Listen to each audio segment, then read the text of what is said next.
आप लोग सर्विस क्या प्रोवाइड करते हैं? And you started your career as a broker जी। What is the difference between a broker and adviser?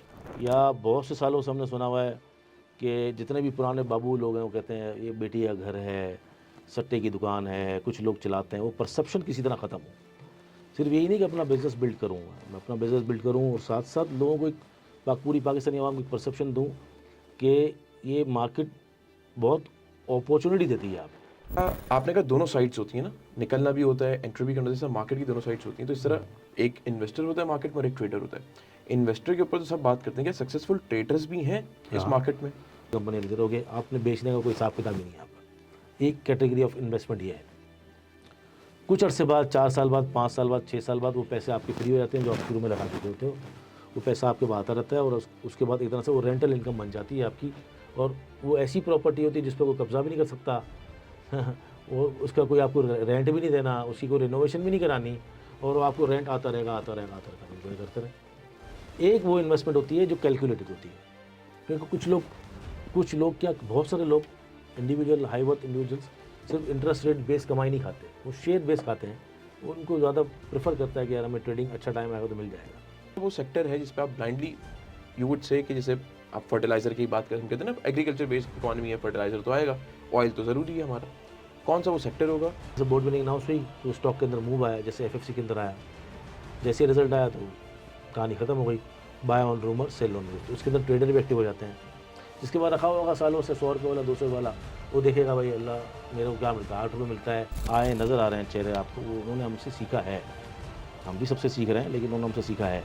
Brief करें कि स्टॉकिफाई एज अ कंपनी क्या करती है, क्या विजन है और आगे किस तरह देखते हैं स्टॉकिफाई को?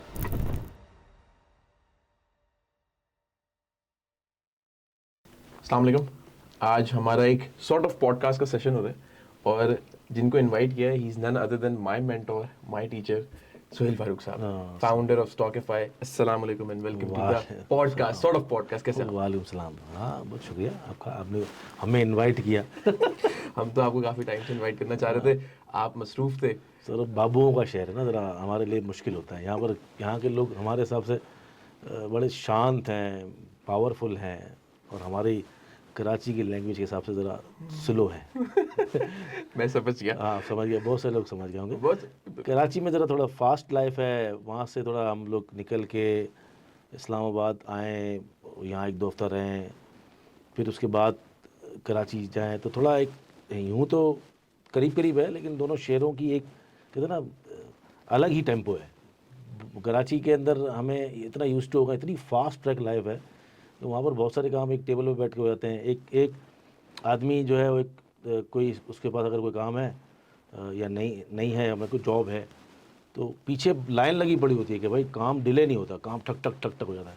इस्लामाबाद में ठीक है, हो जाएगा, कल हो जाएगा, कर लेंगे, तो हम उस ज़रा एटीट्यूड से हम ज़रा यूज़ टू नहीं हूँ मैं, तो हो जाऊँगा इंशाल्लाह। तो वो एंड में जो काम हो रहा होता है वो हो जाता है या रह जाता हो है? जाता है, मैं तो कह रहा हूँ कि हो तो जाता है, लेकिन उस पेस के अंदर पेस ना पेस बिल्कुल दोनों शहरों का जो बहुत पेस है ना, फर्क वो है। अलाइन होना बड़ा मुश्किल है। तो हो जाएगी आदत आपके साथ, रहते रहते हमारी भी आदत हो जाएगी।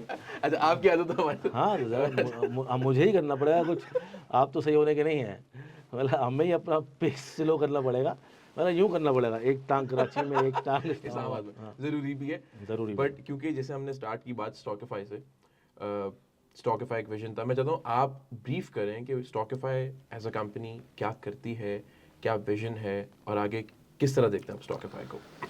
यार एक बात तो बड़ी सिंपल थी मुफीस के, जब मैंने 2018 में ये वीडियो बनाया था पहला, उस वक्त तो कोई भी था नहीं, और ज़ाहिर बात है आज के जो लोग देखेंगे तो उनको 2018 का नज़र नहीं आएगा, क्योंकि बहुत सारी चीज़ें हुई, चैनल हैक भी हुए, पेज बंद भी हुए, और अब अभी इवन नया 2 साल से पेज हमारा बना हुआ था वो सस्पेंड हो गया और दोबारा में नया बनाना पड़ा। तो सोशल मीडिया में इस तरह की चीज़ें हो जाती हैं कि आपके चैनल्स वगैरह बंद हो जाते हैं, और आजकल तो सब अब जानते हैं कि जो सोशल मीडिया पे कोई भी आप यूट्यूब चैनल बना रहे हैं या फेसबुक चैनल बना रहे हैं, पेज बना रहे हैं, तो सब चीज़ें ख़तरे में हो सकती हैं।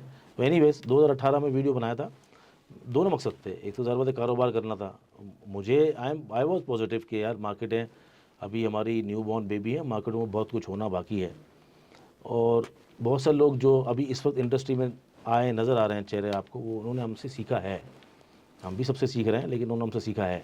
वो अटैम्प्ट मैंने ही किया था। सुहेल फारूक था अकेला, उसके बाद उसने टीम बनाई, काम बढ़ा। जब मैं सोशल मीडिया पे आया तो उसकी अगेंस्ट में काम बढ़ा, तो हमें वो टीम बिल्ड करनी पड़ी। जब 2020 शुरू हो गया और उसमें फिर काम जब वाकई बढ़ा, क्योंकि पूरी आपका मुल्क बंद हो, पूरी दुनिया बंद हो और मार्केट्स खुली हुई हों, तो सारा ध्यान लोगों का उसी तरफ आया था और एक बड़ी रैली चली भी। ऑलरेडी हमारी एक हुकूमत थी पीटीआई की, ऊपर से ब्लॉक भी था पूरा कोविड की वजह से, और वहाँ पर एक पूरा रश आया।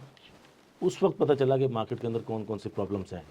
ऑनलाइन अकाउंट नहीं खुल रहा था और बहुत सारी चीज़ें नहीं थी, लोगों को एजुकेशन नहीं थी। अभी भी लोगों के जो सवाल होते हैं हम उस वक्त से लेकर आज तक एड्रेस कर रहे हैं। तो बिज़नेस बिल्ड करने के साथ साथ मेरा ये ख्याल था यार, इस मार्केट को ग्रो करने के लिए हम जो कर सकते हैं करें। ज़ाहिर बात है जो गलती है उसको आइडेंटिफाई भी करें कि भाई हाँ, जो रेक्टिफाई करना है, आइडेंटिफाई करना, मतलब इस मार्केट के अंदर बहुत सारी चीज़ें हैं जो बेहतर हो सकती हैं।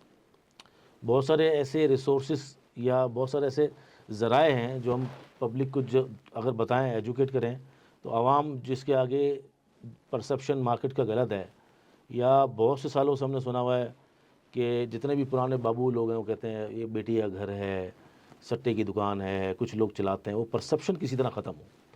सिर्फ यही नहीं कि अपना बिज़नेस बिल्ड करूँगा, मैं अपना बिज़नेस बिल्ड करूँ और साथ साथ लोगों को एक पूरी पाकिस्तानी आवाम को एक परसेप्शन दूँ कि ये मार्केट बहुत अपॉर्चुनिटी देती है। आप देखो ना, आप इनके अंदर, इसके अंदर कंपनीज़ हैं, इसके अंदर एम्प्लॉयज़ हैं, इसके अंदर ट्रेडर्स हैं, इन्वेस्टर्स हैं, एनालिस्ट हैं, पूरी एक दुनिया है इसके अंदर। तो हम लोग सिर्फ ना कि सिर्फ इतनी सी बात जो नेगेटिव साइड है कि भाई ये तो मैनिपुलेटेड है, उसमें तो 4 लोग खेलते हैं, इसके अंदर तो सट्टा होता है, इसके अंदर लोग हारते हैं, इसके अंदर तो बेटी इसके अंदर जो आपको रिश्ता नहीं मिलता, मतलब कहते हैं ना लड़के को लड़की नहीं मिलेगी। तो वो जो नेगेटिव साइड है वो ख़त्म करके किसी तरह पॉजिटिव साइड आ जाए तो अल्हम्दुलिल्लाह। आई थिंक आज के दिन अब हम जब देख रहे हैं इंडस्ट्री इतनी बड़ी ग्रो कर रही है, अभी तो कुछ भी नहीं, अभी भी मैं समझता हूँ it's a new born baby.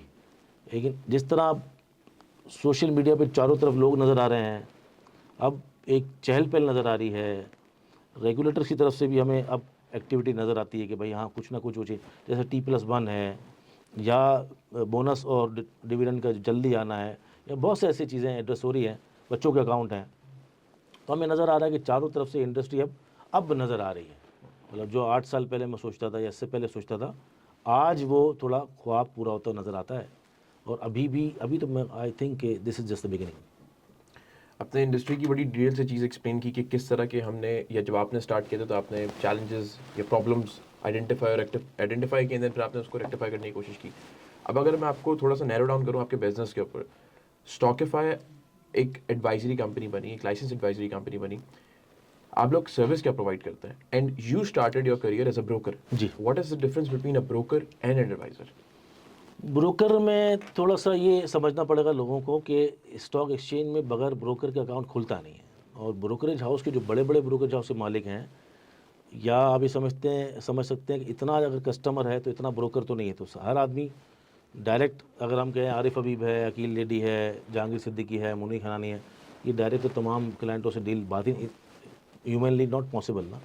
तो इसलिए सबके पास किसी ने फ्रेंचाइज दी होती है, किसी का अमलगामेशन होता है, किसी की जॉइंट वेंचर्स होते हैं। तो हम भी किसी ब्रोकरेज हाउस से मुंसलिक हैं, मतलब शराकतदारी की तरह से संभाल लें। उनका नाम हम इस्तेमाल करते हैं ब्रोकरेज के लिए और ब्रोकरेज की खिदमत देते हैं थ्रू मुनीर खनानी सिक्योरिटीज़। इस वक्त तक जब अभी बात कर रहे हैं, आगे फ्यूचर में क्या हो सकता है वी डोंट नो। तो सालों से उनके साथ ही ताल्लुक़ है। अब ब्रोकर के बगैर आप अकाउंट खोल नहीं सकते। और ब्रोकर जो होता है वो एक तरह से हम कहते हैं, हमारी लोकल लैंग्वेज में कह सकते हैं, या कह सकते हैं कि जब आप घर लेने जाते हैं या, तो वो ज़्यादा इंसाइट जानता है ब्रोकर। दाई होती है एक, ठीक है ना, वो बहुत ज़्यादा ही, आप देखें ना हर आदमी ब्रोकर से पूछेगा ज़रूर। He knows the pulse. He knows the pulse और ही नोज़ मैनी थिंग्स। कि अगर आप घर लेने जाएंगे तो उससे पूछेंगे ना भाई मुझे इस जगह पे घर चाहिए, तो वो आपको बताएगा भाई ये घर इधर है, इधर है, इधर है, इधर है। हाँ, ये ज़रूर हो सकता है कि आपको अच्छा ब्रोकर मिले या बुरा ब्रोकर मिले, वो आपका नसीब है या वो आपकी रिसर्च है कि, या एटलीस्ट आप ये देख लें कि ब्रोकर अच्छा है कि नहीं है। तमाम ब्रोकर ख़राब नहीं होते। इंडस्ट्रीज़ ब्रोकर्स के थ्रू चलती है। चाहे मार्केट के अंदर आप बड़ी मार्केटों में कपड़े का कारोबार कर रहे हों, चीनी का कारोबार कर रहे हों, चावल का कर रहे हों, इवन कमोडिटीज़ है, हर चीज़ के अंदर ब्रोकर होते हैं, घर हैं। तो हम ब्रोकर्स, जब हम इस कारोबार में आए, शुरू में हमने देखा कि नहीं यार ये तो प्रॉब्लम है कि लोग जो है वो पैसा बहुत ज़्यादा लूज़ कर जाते हैं। तो इनिशियल स्टेज पे शुरू से ही मेरा एक ख्याल ज़रूर था कि यार ये जो लिवरेज है ना, ये जो उधार है, ठीक है ये प्रोडक्ट है, इसकी ये बहुत ज़रूरी है मार्केट में, हम बाद में बात करेंगे, लेकिन जो प्रॉब्लम नए लोगों को आती है कि वो बहुत इनिशियली इसके अंदर जंप इन कर देते हैं, तो वो ना हो। तो दूसरा, आप लोगों को गाइड कर सके as per their experience, there appetite, कि भाई हाँ अब आप जो है करना क्या चाहते हैं, इधर यू आर ट्रेडर और इन्वेस्टर। तो पहले तो ये बहुत सालों तक ये चलता रहा कि एज़ ब्रोकर हमें हमारा फ़र्ज़ क्या है, हम हमारे पास जो क्लाइंट आता है, हमारा काम है उसको सर्विसेज प्रोवाइड करना। उसके हमारा ही काम नहीं है कि उसको गाइड करें कि ये ले लो ये बेच दो, लेकिन कुछ बहुत ज़्यादा वो पूछते ज़रूर हैं। तमाम लोग आएंगे आपसे पूछेंगे ना, भाई घर लेना है, 3 बेडरूम का चाहिए, उसका चाहिए, ब्रोकर से ज़रूर पूछेंगे लोग। लेकिन हम ब्रोकर का उसूली काम जो है ना, पहला बुनियादी काम जो है उसका, वो उसकी ट्रेड एग्जीक्यूट हो परफेक्टली विदाउट एनी स्टॉपेज। उसकी जो आवक जावक है पैसे की, वो बिल्कुल परफेक्ट हो, उसको किसी किस्म की शिकायत ना हो। जितने भी प्लेटफॉर्म उसके लिए उसको दिए जाएँ, चाहे वो कस्टमर सपोर्ट सर्विस है या उसको ऐप दी जाए या उसको लैपटॉप उसका सॉफ्टवेयर दी जाए, वो तमाम चीज़ें सही चले। ये बेसिक सर्विसेज में आता है, जिसके अंदर at the end of the week या at the end of the day उसको लेजर स्टेटमेंट तमाम चीज़ें वो मिलें, जिससे उसको एक तसल्ली हो कि मैं एक अच्छे ब्रोकरेज हाउस के नीचे में काम कर रहा हूँ और जिसमें मेरी सारी ट्रांजेक्शन सिक्योर हैं, ट्रांसपेरेंट है। ये पहला होता है बुनियादी उसूल। यहाँ तक तो सही है। सेकंड फेज़ आ जाता है ब्रोकर का, जब ब्रोकर एडवाइस करना शुरू कर देते हैं, यहाँ मामला ख़राब हो जाता है, क्योंकि SECB के लॉ के मुताबिक ब्रोकर जब भी एडवाइस कर सकता है जब उसके पास एडवाइजरी का लाइसेंस हो। लेकिन आपको पता है हमारा एजुकेशन भी नहीं है, इतना स्ट्रक्चर भी नहीं है, तो ब्रोकर एडवाइस करते हैं लोगों को। अब आप ये समझें कि अगर 100 क्लाइंट है, 20 आदमी नहीं पूछेगा, वो अपना काम कर लेगा या किसी एडवाइज़र के पास जाकर काम करेगा। 80% तो लोग ब्रोकर से ही पूछेंगे ना, क्या लें क्या बेचें, क्या लें क्या बेचें, क्योंकि ज़्यादातर लोग खुद काम नहीं करते हैं, खुद फैसले नहीं करते। तो ब्रोकर का काम जो बेसिक है वो तो हम करते ही करते हैं।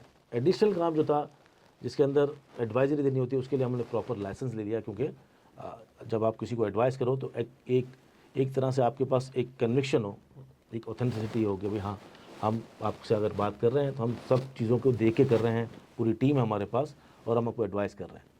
तो ब्रोकरेज शुरू से थी, ब्रोकरेज कभी हमने छोड़ी नहीं थी, हमारी जो पूरी टीम है वो ब्रोकरेज इंडस्ट्री से मुंसलिक है। फिर इवेंचुअली हमने एडवाइजरी ले ली।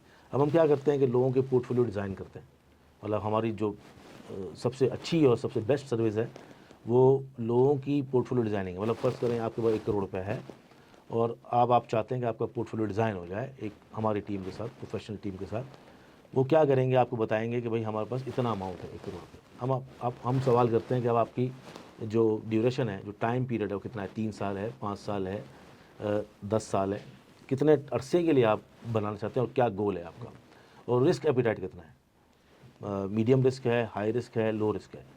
जब वो बताते हैं तो हम उनसे एक फ़ी चार्ज करते हैं जो हमारी एक परसेंटेज बनती है, और उसके बाद हम उनको एक पोर्टफोलियो डिज़ाइन बना के दे देते हैं। अब उनको सबसे बड़ी आसानी ये होती है कि उनको बहुत ज़्यादा देखना नहीं है उस पीरियड तक, वो गोल बेस्ड होगी या वो टारगेट बेस्ड होगी या फिर वो डिविडेंड बेस्ड होगी, बेस्ड ऑन देयर एपिटाइट। फिर इसके अलावा हमारी जो एक्सक्लूसिव सर्विसेज हैं, इसके अंदर हमारी तमाम जो व्हाट्सएप पे सर्विसेज हैं, जिसके अंदर एडवाइजरी टाइप की सर्विसेज हैं, उसके अंदर हम investment calls, swing trading calls, live zoom sessions अपने क्लाइंटों के साथ ताकि उनको गाइडेंस मिल सके।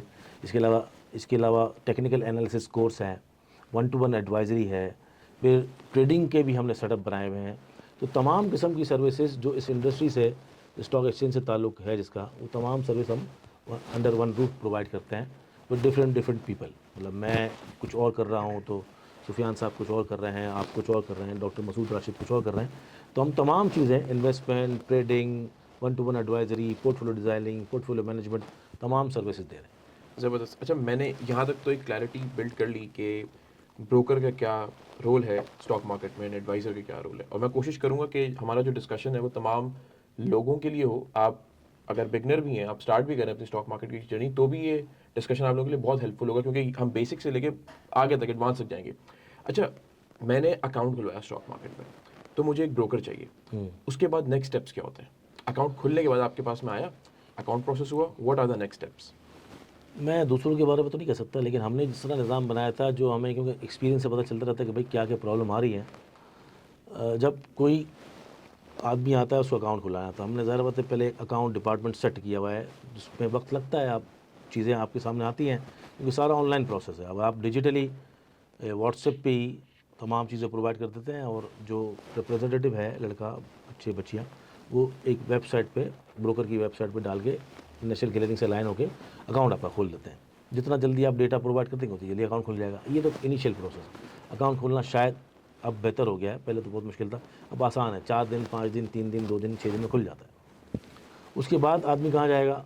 हमने कस्टमर सपोर्ट दी हुई है, मतलब हमने 3 लोगों का एक ग्रुप बना के कस्टमर सपोर्ट डिफरेंट नंबर के साथ, जिसमें व्हाट्सएप भी है और लैंडलाइन भी है विद एक्सटेंशन, कि जो भी आपको छोटी मोटी प्रॉब्लम हो कि भाई एप्लीकेशन नहीं चल रही, या पेमेंट विड्रॉ करानी है, या पेमेंट डलवानी है, कोई भी अपार्ट फ्रॉम ट्रेडिंग के अलावा कोई भी प्रॉब्लम होती है ना, कि यार एप्लीकेशन बंद हो गई या पेमेंट की किसी भी किस्म की कोई भी टेक्निकल प्रॉब्लम है, मतलब सारी चीज़ें, सौदा डालना है, अभी आप मैं दूर हूँ, मेरा सिस्टम नहीं चल रहा, आप सौदा डाल दें, तो हमने ये 3 व्हाट्सएप नंबर के साथ हमने पूरा सिस्टम बनाया हुआ है customer support other than trading.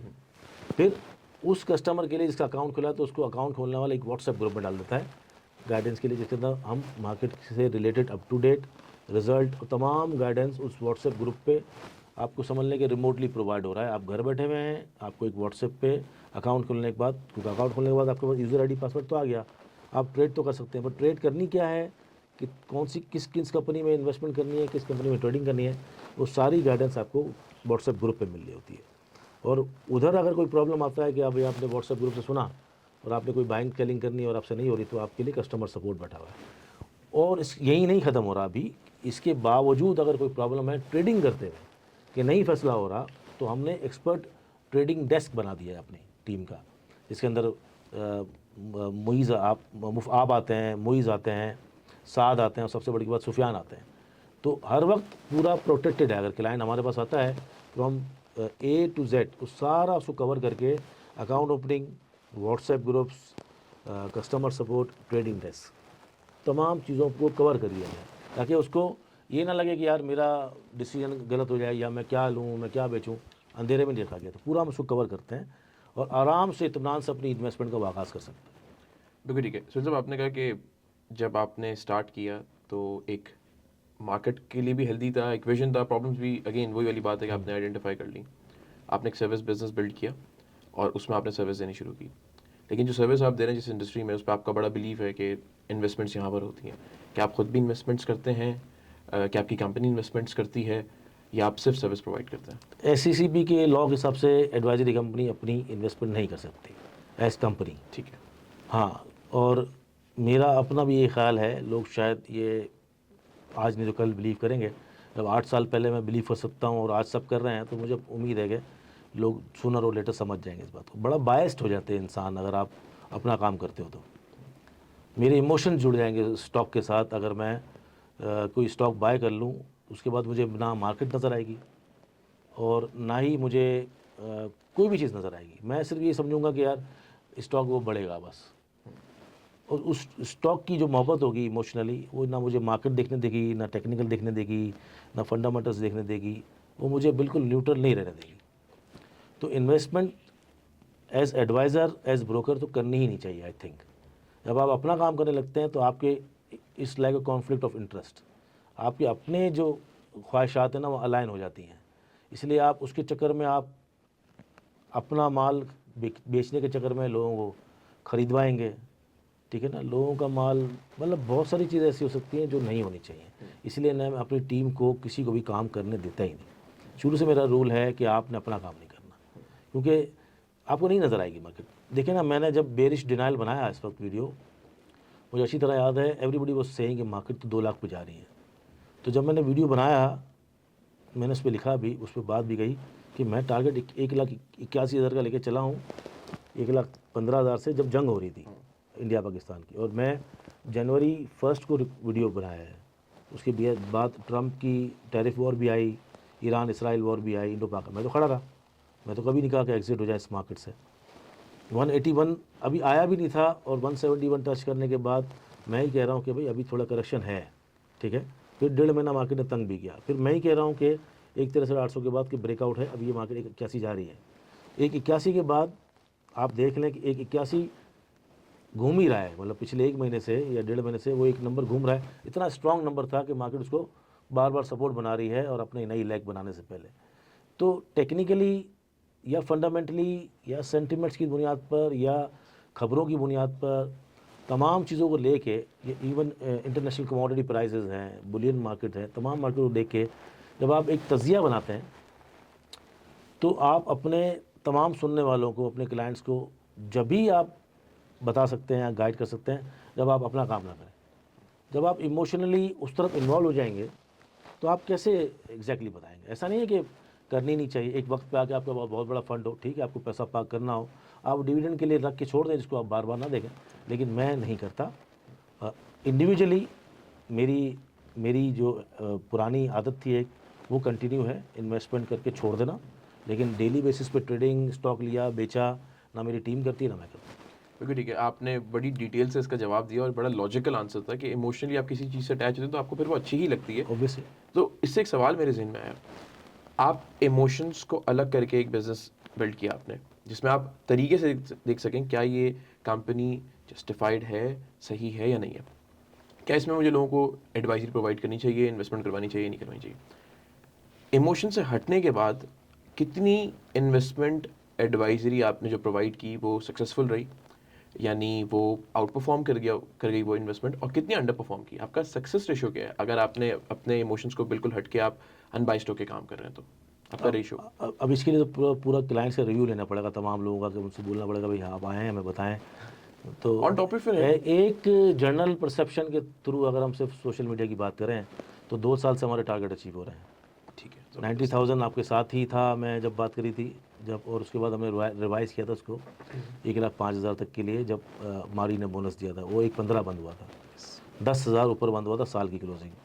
और इस साल हमने 181,000 का दिया था, वो 1,75,500 क्लोज हुआ, 6,000 पॉइंट नीचे, और 3 दिन बाद वो आ गया। तो ये तो देख लें, इतना बड़ा टारगेट कोई देख के खड़ा ही नहीं हुआ मार्केट के अंदर, को खड़ा हुआ कोई भी नहीं हुआ। बहुत सारे रिसर्च हाउस की रिपोर्ट आई जून में, जब मार्केटें सही हुई, ईरान की वॉर ख़त्म हुई, दैन लोगों ने 1,50, 1,60, 1,65 के टारगेट दिए, मार्केट उससे भी ऊपर निकल गई 1,76। फिर बहुत सारे स्टॉक्स जो अब देखें ना, अभी अगर हम ये मानते हैं कि हमने बहुत सारे स्टॉक्स बताए जिसके अंदर लकी सीमेंट है, जिसके अंदर आप यकीन माने पिछले साल जब इसका रिजल्ट आया था ना, जब ये स्प्लिट नहीं हुआ था, तो मैंने अपने ग्रुप पे कहा कि ये 2,500 रुपये का शेयर है, 2,500 रुपये का शेयर है अगर इसकी अर्निंग मिलाएं तो। और उसके बाद आप भूल जाते हैं, ज़रूरत 1 साल पुरानी बात तो आपको याद नहीं होती। जब स्प्लिट के बाद वो 500 हुआ तो एक भाई ने मुझे मैसेज किया, वही वाला मैसेज ऑडियो, इसमें आपने बोला ये 2,500 का शेयर है, आज ये 2,500 हो गया क्योंकि मल्टीप्लाई बाय 5 करना पड़ेगा, स्प्लिट वाला। एटलस होंडा की मैं बड़ी बात करता था जब शरिया था, कि यार ये कंपनी इतनी मोटरसाइकिल बिकती हैं 700-800 में। अलगाजी ट्रैक्टर जब 360 रुपये का था तो उसके बाद उससे 780। तो मैंने एक टारगेट दिया था लोगों को, यार कि टेक्निकली और फंडामेंटली इसमें बहुत एक राउंड मारेगा ये, क्योंकि कभी कभार कोई चीज़ सिक्लिकल चलती हैं, कभी कोई रिजल्ट बेस्ड चलती हैं, तो उसके अंदर 780 गया। फिर इसके अलावा सिटी फार्मा का मेरा टारगेट था 100 रुपये का, तो वो पूरे साल का था, लेकिन वो 2025 के पहले दूसरे महीने में आ गया।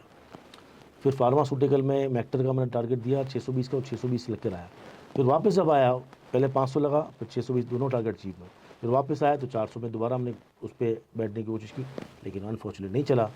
इसी तरह जो डिसअपॉइंट किया जिसने, उसके अंदर है पाकिस्तान रिफाइनरी, कि वो उसी रेट पे तकरीबन है जिस रेट पे हम उसको एक्सपेक्ट कर रहे थे, 36 रुपये, 44-45 गया, लेकिन वो बड़ा एक कहते ना कि एक बड़ी रैली नहीं चल सका। इसके अलावा टेक्नोलॉजी के अंदर कुछ स्टॉक्स जैसे एवियंसियन या ऑक्टोपस वगैरह, उन्होंने डिसअपॉइंट किया बाकायदा।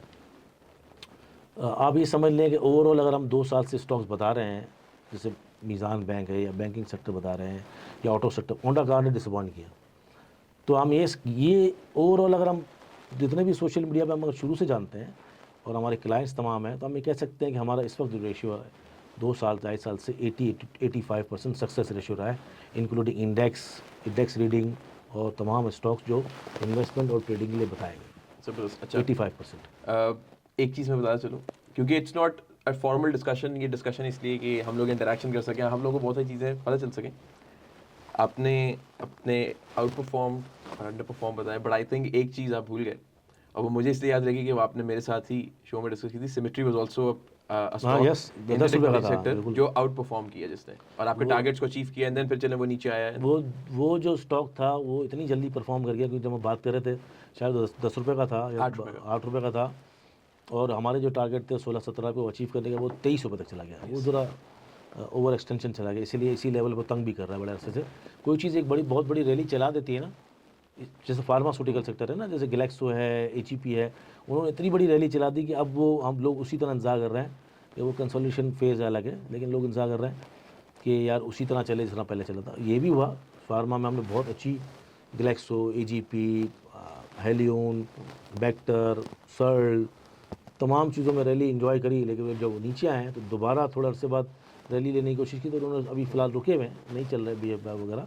लेकिन ऐसा होता है कि कोई स्टॉक बहुत इतनी ज़्यादा बड़ी रैली चल जाए तो उसके बाद जब वो वापस आता है तो कुछ, क्योंकि देखो जब ऊपर जा रही होती है ना फ्लाइट, तो जा रही होती, गैप भी छूट रहे होते हैं, फेयर वैल्यू भी ख़त्म, कुछ भी नहीं, बस स्टॉक जा रहा है। जैसे चांदी में हुआ, जैसे किसी भी चीज़ के अंदर जब एग्रेशन होता है ना, ऊपर जाने की तरफ या नीचे जाने की तरफ, तो कोई एग्जेजरेशन हो जाती है उसमें, सराउंडिंग्स ही उसकी फेयर वैल्यू के ऊपर चली जाती है चीज़ें या नीचे चली जाती है, लेकिन वो बाद में अपने आप को एडजस्ट करती हैं, एक सर्कल बनाती हैं, कंसोलेशन करती हैं, फिर चलती हैं। तो सीमेट्री में भी यही हुआ था। बिल्कुल ठीक है। आपने पिछले सवाल के जवाब में और इस सवाल के जवाब में 2-3 चीज़ें की। पहले आपने पिछले सवाल के जवाब में इंडेक्स का जिक्र किया, 90, 181, 115 ये इंडेक्स के लेवल्स हैं। अच्छा, इंडेक्स के लेवल बेंचमार्क होते हैं, आप गेज करते हैं कि मार्केट की परफॉर्मेंस किस तरह की है।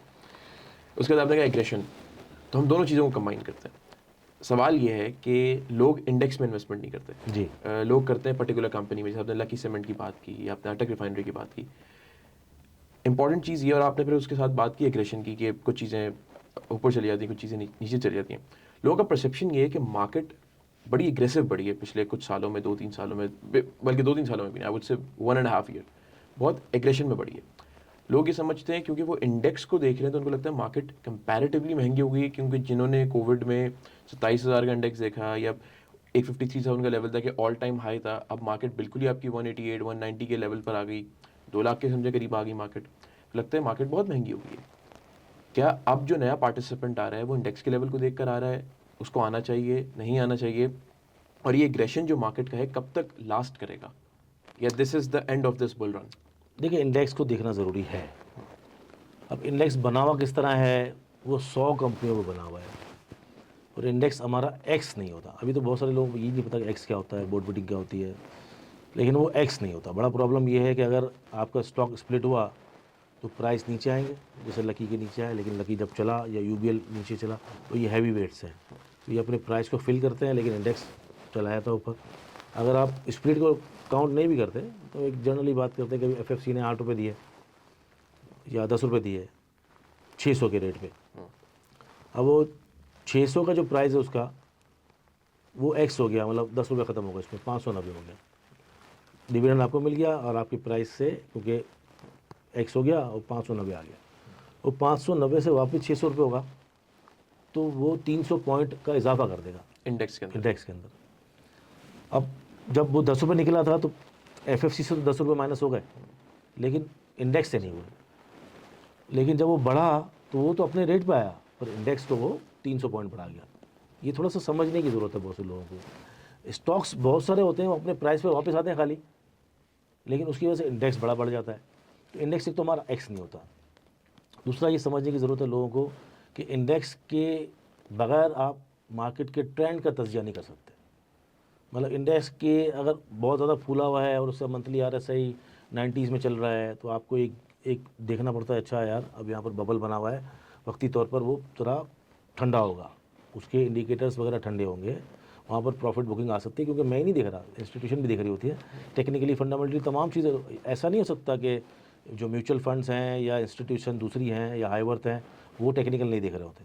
प्राइस एक्शन तो सबने देखना होता है, कल क्या प्राइस था, 2 साल पहले क्या था, हिस्टोरिकल डेटा आपको याद नहीं रहता, इसलिए आप चार्ट्स देखते हो, तो वो भी देख रहे होते हैं कि यार ये अपनी जो प्राइस है, पिछली प्राइस थी जो हाई, उससे 100% ऊपर आ गया है या 50% ऊपर आ गया है, अब इसको बेचना चाहिए, इसकी फेयर वैल्यू आ गई है, बहुत सारी चीज़ें देखते हैं ना।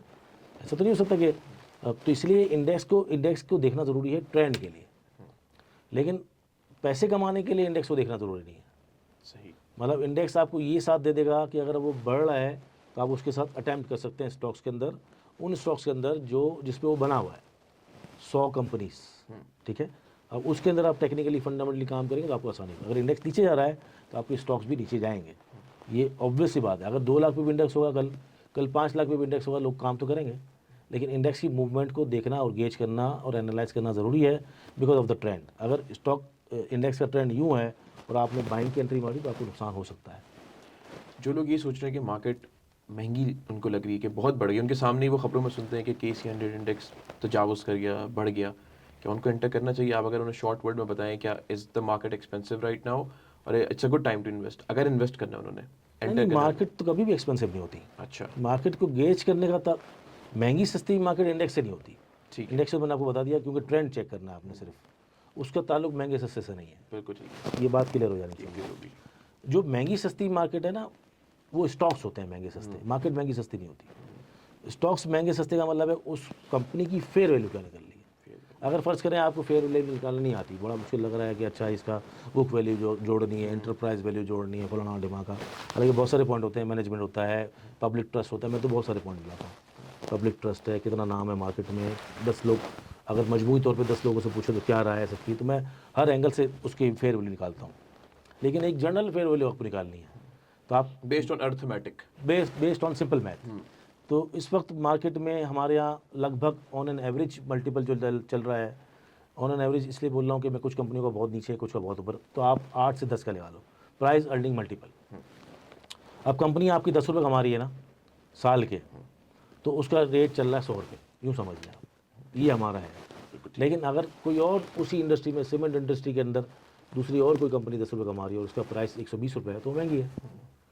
और अगर कोई और तीसरी भी कंपनी 10 रुपये कमा रही है और उसका 80 रुपये रेट है, तो सस्ती है।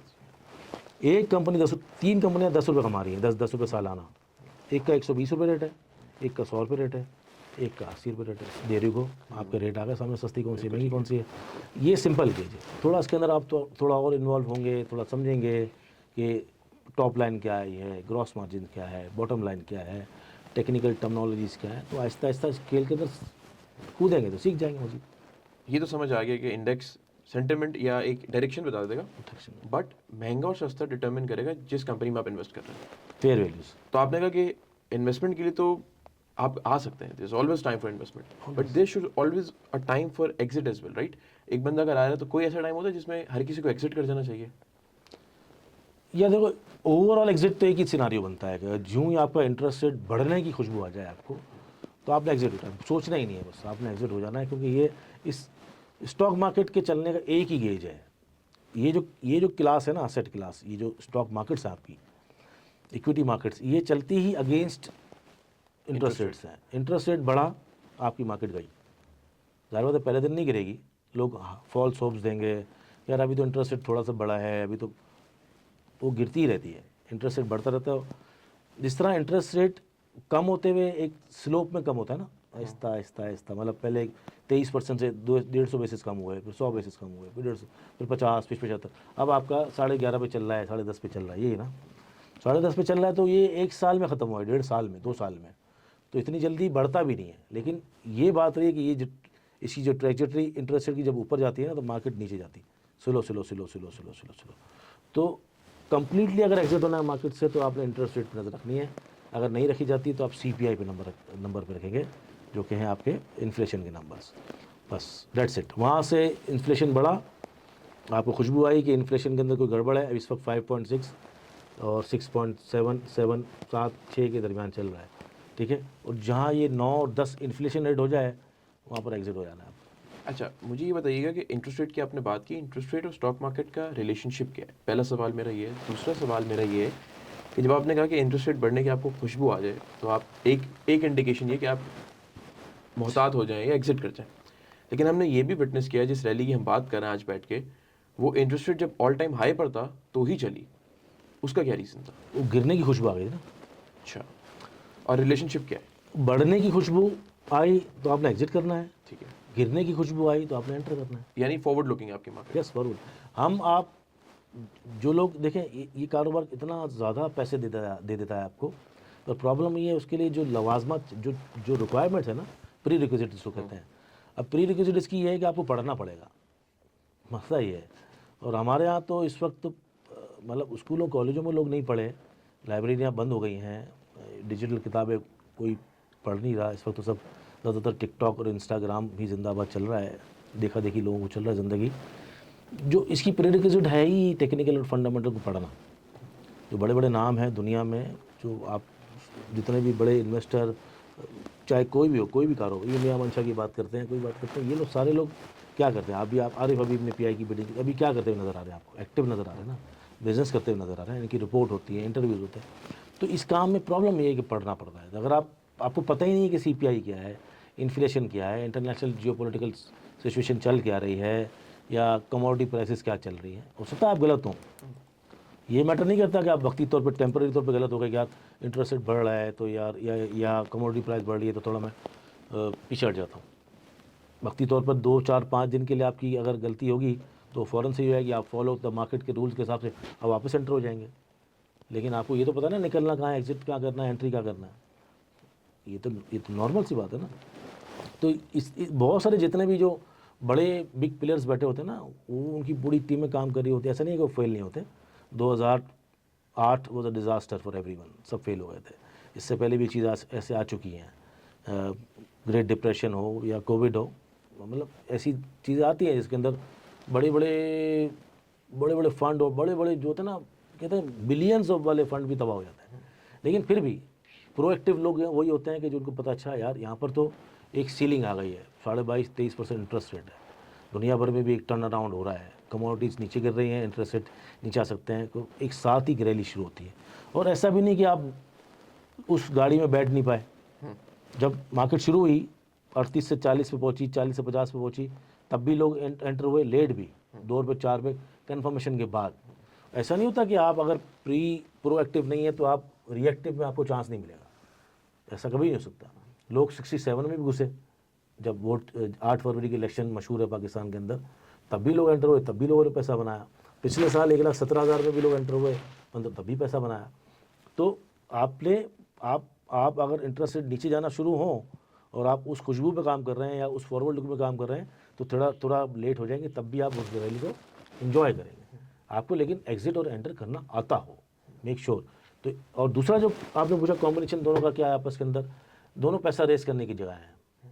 जब इंटरेस्ट रेट बढ़ते हैं तो आपके सूदी कमाई बढ़ जाती है, फिक्स्ड एसेट्स, जिसके अंदर आपका जो रिटर्न हो रहा है वो 20% चला गया था सालाना, जो कि बहुत अच्छा होता है, जो अच्छा कहलाता है। इसलिए सारा पैसा, सारी लिक्विडिटी वहाँ चली गई थी फिक्स एसेट्स में, और वहाँ से जब इंटरेस्ट रेट गिरे तो इंटरेस्ट अब वो वहाँ पर एक वैल्यू ख़त्म हो गया, तो पैसा उठ के यहाँ पर आ गया। और इन फ्यूचर भी कहीं ना कहीं इस साइकिल आएगा दोबारा। ये बात तो अभी तक हमें समझ आ गई है, बड़ा मज़ा आ रहा है, बड़ा इन्वॉल्व हूँ मैं।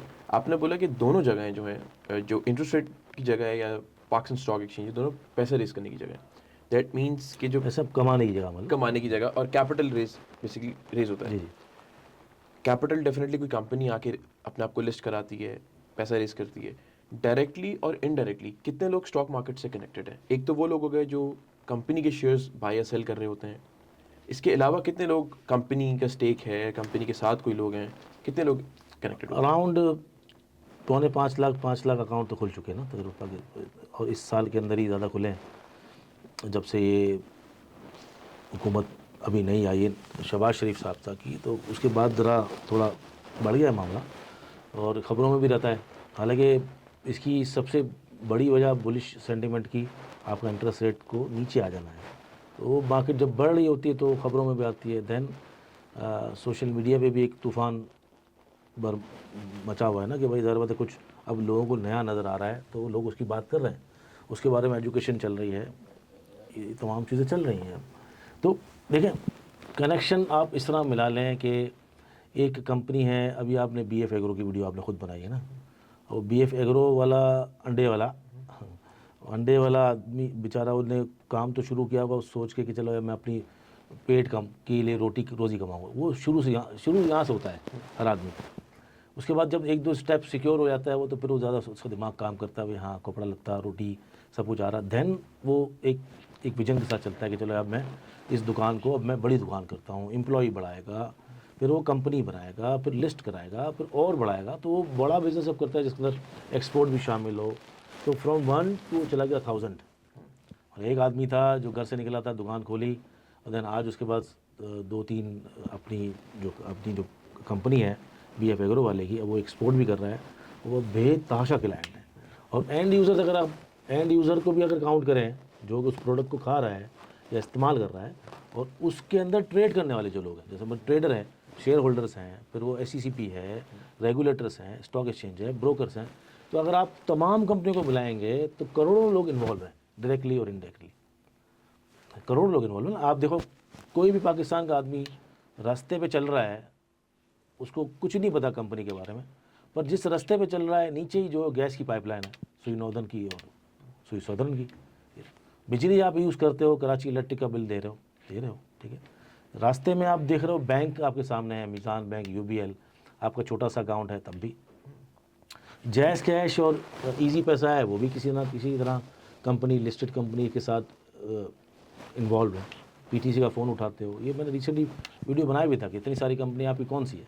बिस्किट आप खा रहे हो, ठीक है ना, आप दूध पी रहे हो, आप मक्खन इस्तेमाल कर रहे हो, आप मोटरसाइकिल चला रहे हो, अचार खा रहे हो, यू नेम इट, की कितनी सारी कंपनियां हैं जो हम रोज़ाना की बुनियाद पर इस्तेमाल, गिलास, ये जो कप बन रहे हैं वो ग्लास एंड सेरामिक्स, आप एयरलिंक है वो फ़ोन बेच रहे हैं, सैमसंग है वो लकी के साथ इन्वॉल्व हैं, सीमेंट हैं, जितनी भी कंपनियां हैं हमारी, पूरे दिन के अंदर अगर हम स्टॉक मार्केट से बिल्कुल भी वाकिफ़ ना हो, तब भी हमारे सामने वो कंपनी सारी गुजर जाती हैं, और हम कहीं ना कहीं से उसके यूज़र ज़रूर हैं, हम कनेक्टेड हैं।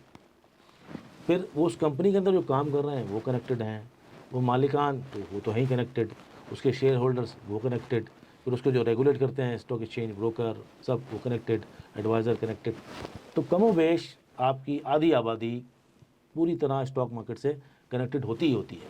लेकिन जब हम बात करते हैं स्टॉक मार्केट में शेयर्स लेने की, बेचने की, इन्वेस्ट करने की, ट्रेड करने की, तो you don't have people, 5 lakh लोग हैं इतनी बड़ी आबादी में। तो जब इस चीज़ से आई थिंक आप लोगों को भी काफ़ी सोचने को मिलेगा कि रोज़मर्रा की ज़िंदगी, जो सुहेल भाई बात कर रहे हैं, वो हम डायरेक्टली यूज़ कर रहे हैं, कंज्यूम कर रहे हैं वो प्रोडक्ट्स जिससे कंपनी पैसा कमा रही है। साजगार की बात तो आजकल बहुत हो रही है ना, बहुत हो रही है। कि हमने हैवल ले ली, शेयर ले लिया होता है, ज़ाहिर बात है रोज़ी पिक्चर बताना ज़रूरी है, मार्केटिंग टैक्टिक्स है, लेकिन एक रेफरेंस पॉइंट तो होता है ना, अच्छा रेफरेंस पॉइंट है, उसी की वजह से शायद उसको, तो मैं जानता हूँ कि उस वक्त उसको नहीं पकड़ा गया था जब वो हैवल ला रहा था। कहने को अच्छा है कि आप ले लेते तो अच्छा था, लेकिन उसकी रेफरेंस पॉइंट की वजह से बहुत जल्दी अर्ली लोगों ने निषाद चुनिया पावर को, नेक्स्ट जेन को पकड़ लिया। ये एक अच्छे रेफरेंस पॉइंट की फ़ायदा होता है।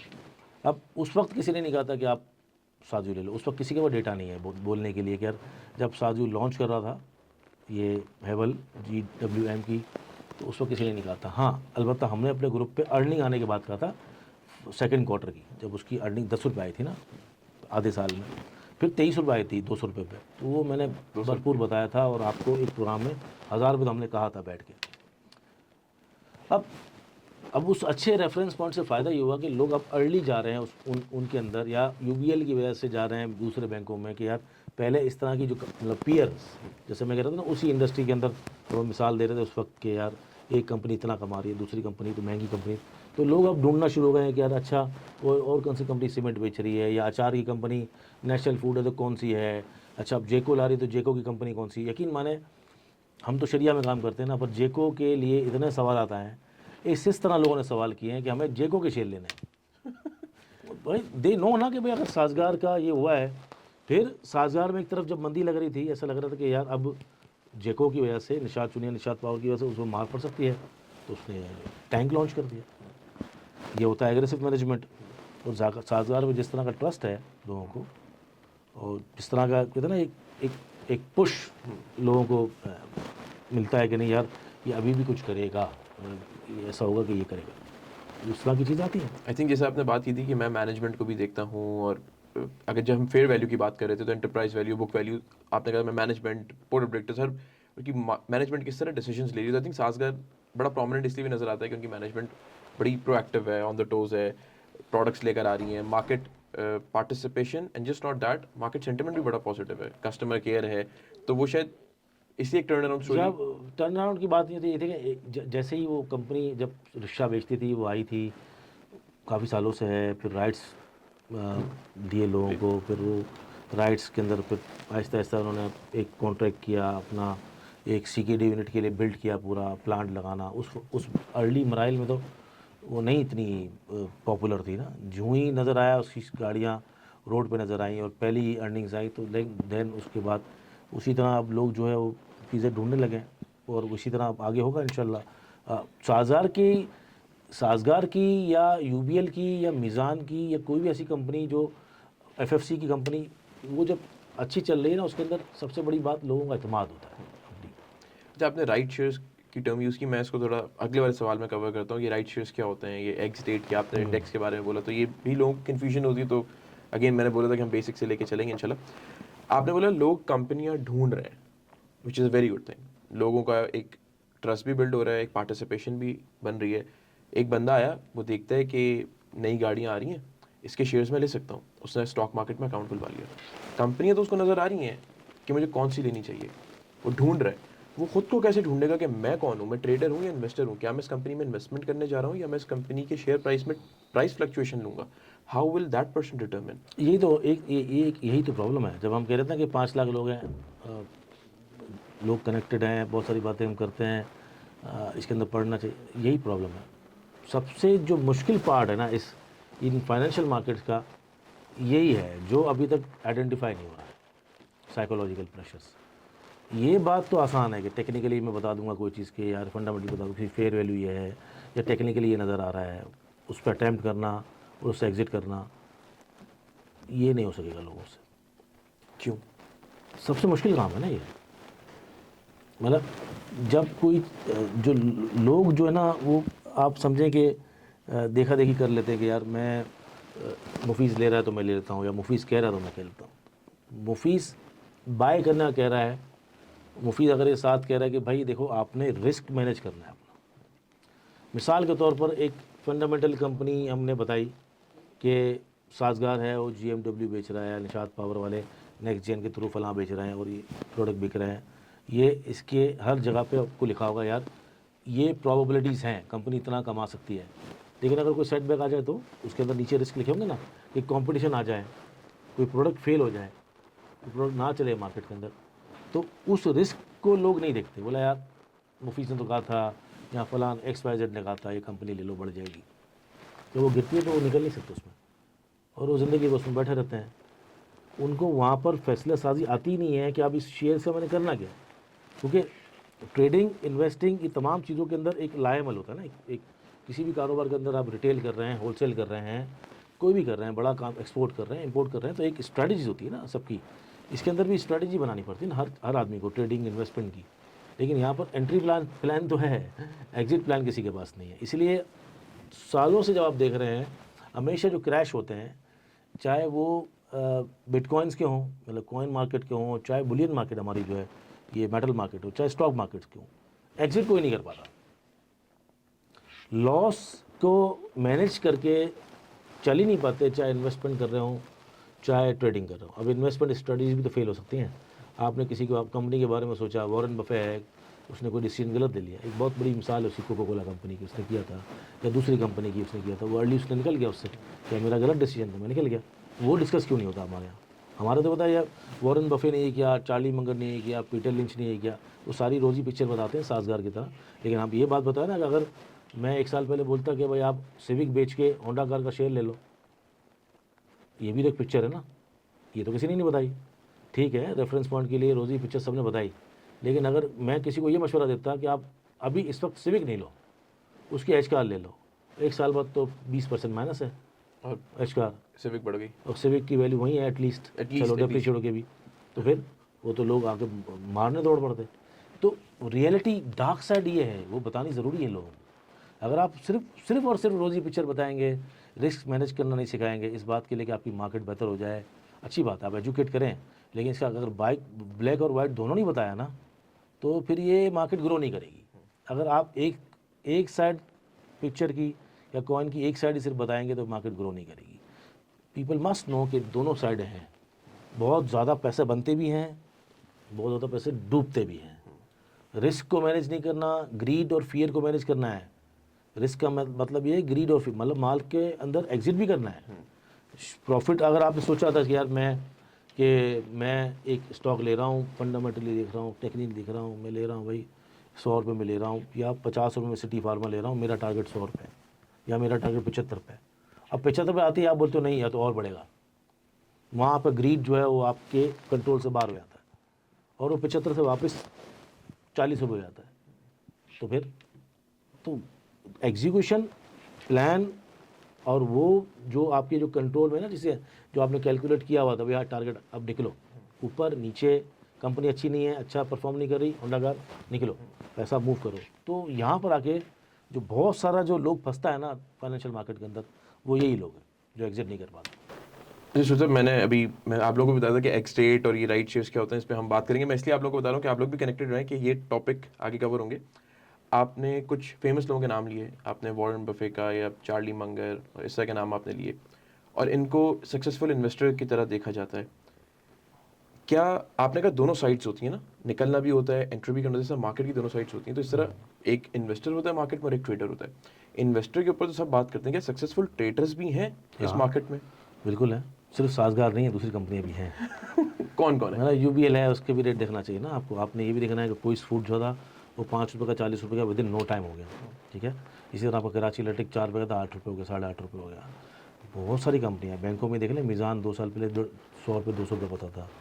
आपका जो फार्मास्यूटिकल कंपनी आपके सामने है सारी, ऑटो में ही, ऑटो सेक्टर में आपके सामने अभी रिसेंट, अभी 2 महीने पहले निशात पावर, निशात चुनिया पावर 30 रुपये के होते थे। निशात मिल आपके सामने सिर्फ 1 साल पहले ही अभी 100 रुपये का था निशात मिल।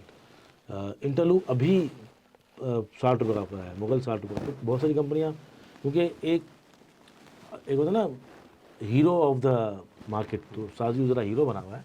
या वॉरेन बफेट साहब हैं जो वो मिसाल देते हुए उनके कोट्स और उनकी लाइफ स्टाइल वो इतनी एग्जाम्पलरी है कि लोग उसको देते हैं एग्जाम्पल। लेकिन आप यकीन मानें कि जो ज़्यादा किताबें लिखी गई हैं ना, वो ट्रेडिंग साइकोलॉजी पे और ट्रेडिंग पे ही लिखी गई हैं। मार्केट विजर्ड्स हो, ट्रेडिंग इन द जोन हो, ट्रेडिंग फॉर द लिविंग हो, डिसिप्लिन, मार्केट डिसिप्लिन, मतलब ट्रेडिंग पे ज़्यादा किताबें हैं बनस्बत इन्वेस्टमेंट के। सक्सेसफुल ट्रेडर्स के यस भी नाम यस, है? हमने जब हम बात कर रहे थे, हम ये देख रहे थे ना कि यार हम तो एक तो मार्क डगलस हैं, मार्क माइनर भी नहीं है जिनकी किताबें आती हैं। जब आप लोगों की, आप आजकल तो चैट GPT है ना, जो फेमस नाम है ना इस इंडस्ट्री के अंदर, वो इसलिए है कि इन्वेस्टर्स और नए इन्वेस्टर्स हमेशा उनको पढ़ते हैं।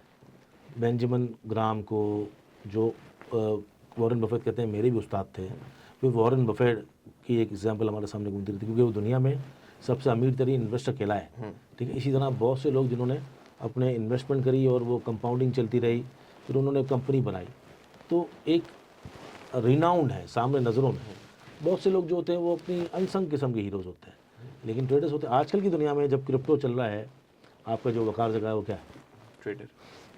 आपका जो अनस अली आ रहा होता है, या फिर आपकी एक और लड़का है वकास करके, या इवन आपकी जो हमारे इस वक्त स्टॉक मार्केट में फेमस हुई मशल, वो जब पहले पॉडकास्ट में आई तो क्या बात कर रही थी? ट्रेडिंग की बात, इन्वेस्टिंग की बात कर रही थी, पर वो ट्रेडिंग बात कर रही थी ना कि beautiful candles and everything, high score की बात कर रही थी। तो ट्रेडर्स हैं, ट्रेडिंग और इन्वेस्टिंग, ट्रेडिंग के बगैर मैं इसको कंटिन्यू करता हूँ नाम से। कुछ नाम हमें इंटरनेट से मिल जाते हैं, जेस लिवरमोर अर्ली 90s में, फिर विलियम J.O. नाइल, ये लेट 90s में, मतलब 1960 टू 2000। फिर पॉल ट्यूडर जोन्स, ये भी 1980s केस के हैं। फिर मार्क माइनरविनी जो अभी तक प्रेजेंट हैं, जिन्होंने बहुत सारी किताबें लिखी हैं। मार्क डगलस हैं, बहुत सारी किताबें लिखी हैं। जिम सिमोन्स हैं, ऐसे बहुत सारे नाम हैं जो इंटरनेट से मिल जाएंगे। और सक्सेसफुल ट्रेडर्स हैं ये? Yes, success. और मैं जानता हूँ, बताते खुद के कितने लोग, मेरे एक्सपीरियंस के अंदर कितने लोग स्विंग ट्रेडर्स हैं जो मार्केट के अंदर एंट्री और एग्जिट उन्होंने हमेशा टाइम पे की है, और वो ट्रेडिंग की है उन्होंने, उनका कोई ताल्लुक नहीं कि कंपनी करती क्या है। उन्होंने बहुत सारा बनाया, अरबों रुपये बनाया पाकिस्तानी मार्केट से, और एग्जिट भी हुए हैं। उन्होंने अपने प्रॉफिट में से लॉस भी किया है, मतलब स्टॉप लॉस, रिस्क मैनेजमेंट, और वो निकले भी हैं। और फिर वापस जब मार्केटें चढ़ी हैं तो चढ़े भी हैं। अगर आपका ट्रेडर नहीं होगा, अगर आपके स्विंग ट्रेडर्स नहीं होंगे, अगर आपके डे ट्रेडर्स नहीं होंगे, जॉबर्स नहीं होंगे, तो आपके जो इन्वेस्टर्स हैं उनको फ़ायदा नहीं होगा। वाई? क्योंकि जो प्राइस डिस्कवरी होती है, ये जो सिल्वर कहता है ना आपका 122 तक, ये फोमो वाले ट्रेडर्स, उसके अंदर शॉर्ट जब ज़्यादा वॉल्यूम आ जाता है और इंट्राडे वाले घूम रहे होते हैं, तो ट्रेडर्स आपकी प्राइस को डिस्कवर करते हैं। जो इन्वेस्टर है वो 33 का लेके बैठा हुआ है, उसको चांस था कि वो 100 पे भी बेचे, 120 भी बेचे। लेकिन अगर ये ट्रेडर नहीं होंगे, ये स्विंग ट्रेडर्स नहीं होंगे, ये बड़ी बड़ी क्वांटिटी में माल लेने वाले नहीं होंगे, ये लेवरेज में काम करने वाले नहीं होंगे, तो आपको 30 रुपये में आपको 2 साल में 3 साल में 50 ही दिखेगा, वो 122 नहीं दिखेगा। जो प्राइस डिस्कवरी होती है ना, वो ट्रेडर्स की वजह से ही होती है, क्योंकि शॉर्ट टर्म वाले ज़्यादा लोग होते हैं, लॉन्ग टर्म वाले कम होते हैं। ये नहीं कि कोई अल्टीमेट विनर जो है वो लॉन्ग टर्म ही है, शॉर्ट टर्म नहीं। शॉर्ट टर्म कर सकता है, लेकिन दोनों के लिए जो जो रिक्वायरमेंट्स है वो सेम है। डिसिप्लिन दोनों के लिए ज़रूरी है, मेहनत दोनों के लिए ज़रूरी है, एग्जीक्यूशन ऑफ एंट्री और एग्ज़िट दोनों के लिए ज़रूरी है। नथिंग चेंज्ड कि इसके लिए अलग रूल है, उसके लिए अलग रूल है। हाँ, उसके अंदर सिर्फ ये होगा कि वो बार बार एंट्री एग्जिट नहीं करेगा, एक दफ़ा करेगा एंट्री, मतलब कम एंट्री एग्जिट करेगा इन्वेस्टर और लॉन्ग रन में जाएगा। लेकिन चौकीदारी ज़रूर करेगा, वो कंपनी की चौकीदारी करेगा, उसके रिजल्ट की करेगा, कंपनी में कोई फंडामेंटल चेंज ना आ जाए उसकी ज़रूर करेगा। और ट्रेडर भी यही करेगा कि यार स्ट्रक्चर ना टूट जाए, वो सपोर्ट ना टूट जाए, उसको निकलना तो है। प्रॉब्लम एक ही है, इन्वेस्टर हो ट्रेडर हो, एग्जिट के बगैर या अटैम्प्ट के बगैर एंट्री को अटैम्प्ट करना और एग्जिट प्लान के थ्रू एग्जिट करना, ये दुनिया में सबसे मुश्किल काम है। सो साहब आपने बड़ी किताबें माशाल्लाह बता दी, तो ये भी एक नॉलेज बेस मिल गई ट्रेडिंग के हवाले से, नाम भी बता दिया आपने। लेकिन ट्रेडिंग का जो रेशो है वो इतना ज़्यादा नहीं है सक्सेसफुल ट्रेडर्स का, इसकी क्या वजह? पहला सवाल। दूसरा सवाल ये कि अगर इतना सबने लिख दिया ट्रेडिंग के ऊपर और इतनी एक्टिव मार्केट है कि ट्रेडर्स ही प्राइस डिस्कवरी करें, तो क्या मैं इसको अपना फुल टाइम काम बना सकता हूँ? हाँ यस, मैंने तो सीखा उससे। मैं तो जो मैं एडवाइजरी करता हूँ उसके अंदर मुझे पता है कि दुनिया जो पाकिस्तान है, हमारा मुल्क है, उसके अंदर लोग किस तरह के साइकोलॉजी के हैं, ठीक है। उनकी डिमांड आएगी तो मैं क्या करूँगा? ज़रा बात है, कोई मुझसे पूछेगा सर मुझे अपने बच्चों के नाम पे शेयर लेने, तो मैं कौन से लूँ? एक डिमांड आ गई।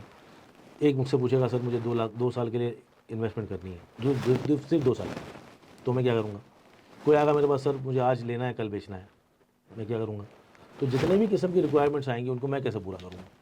मैं कैसे उनके सवाल का जवाब दे सकूँगा अगर मुझे पता ही नहीं होगा कि इस आदमी को क्या जवाब देना है, इस आदमी को क्या जवाब देना है? उनकी साइकोलॉजी और रिक्वायरमेंट समझ के तभी बताऊँगा ना भाई आप ये शेयर लें, इसकी इस कम वक्त में प्रोबेबिलिटी ज़्यादा है बढ़ने की और आपका पर्पस सब हो सकता है, लेकिन आपका रिस्क ये है। ये हमारी किताबों ने मदद दी। मैं आपको एक किताब हमेशा करता था बात, बेस्ट लूज़र विंस। उसके अंदर शुरू में ही इंट्रोडक्शन है उसका, उस बात का कि कैसे आप मार्केट को समझ सकते हो, अनटिल एंड अनलेस आप अपने आप को समझो। यही है ना, बहुत खूबसूरत है।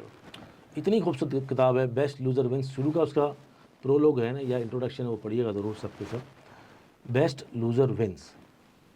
अच्छा, उसने बड़े प्यार से एक तरह से स्टोरी तरीके से बात करी है, लेकिन उसने बात यही की है कि जब तक आप अपने आप को नहीं समझोगे आप मार्केट को नहीं समझ सकते।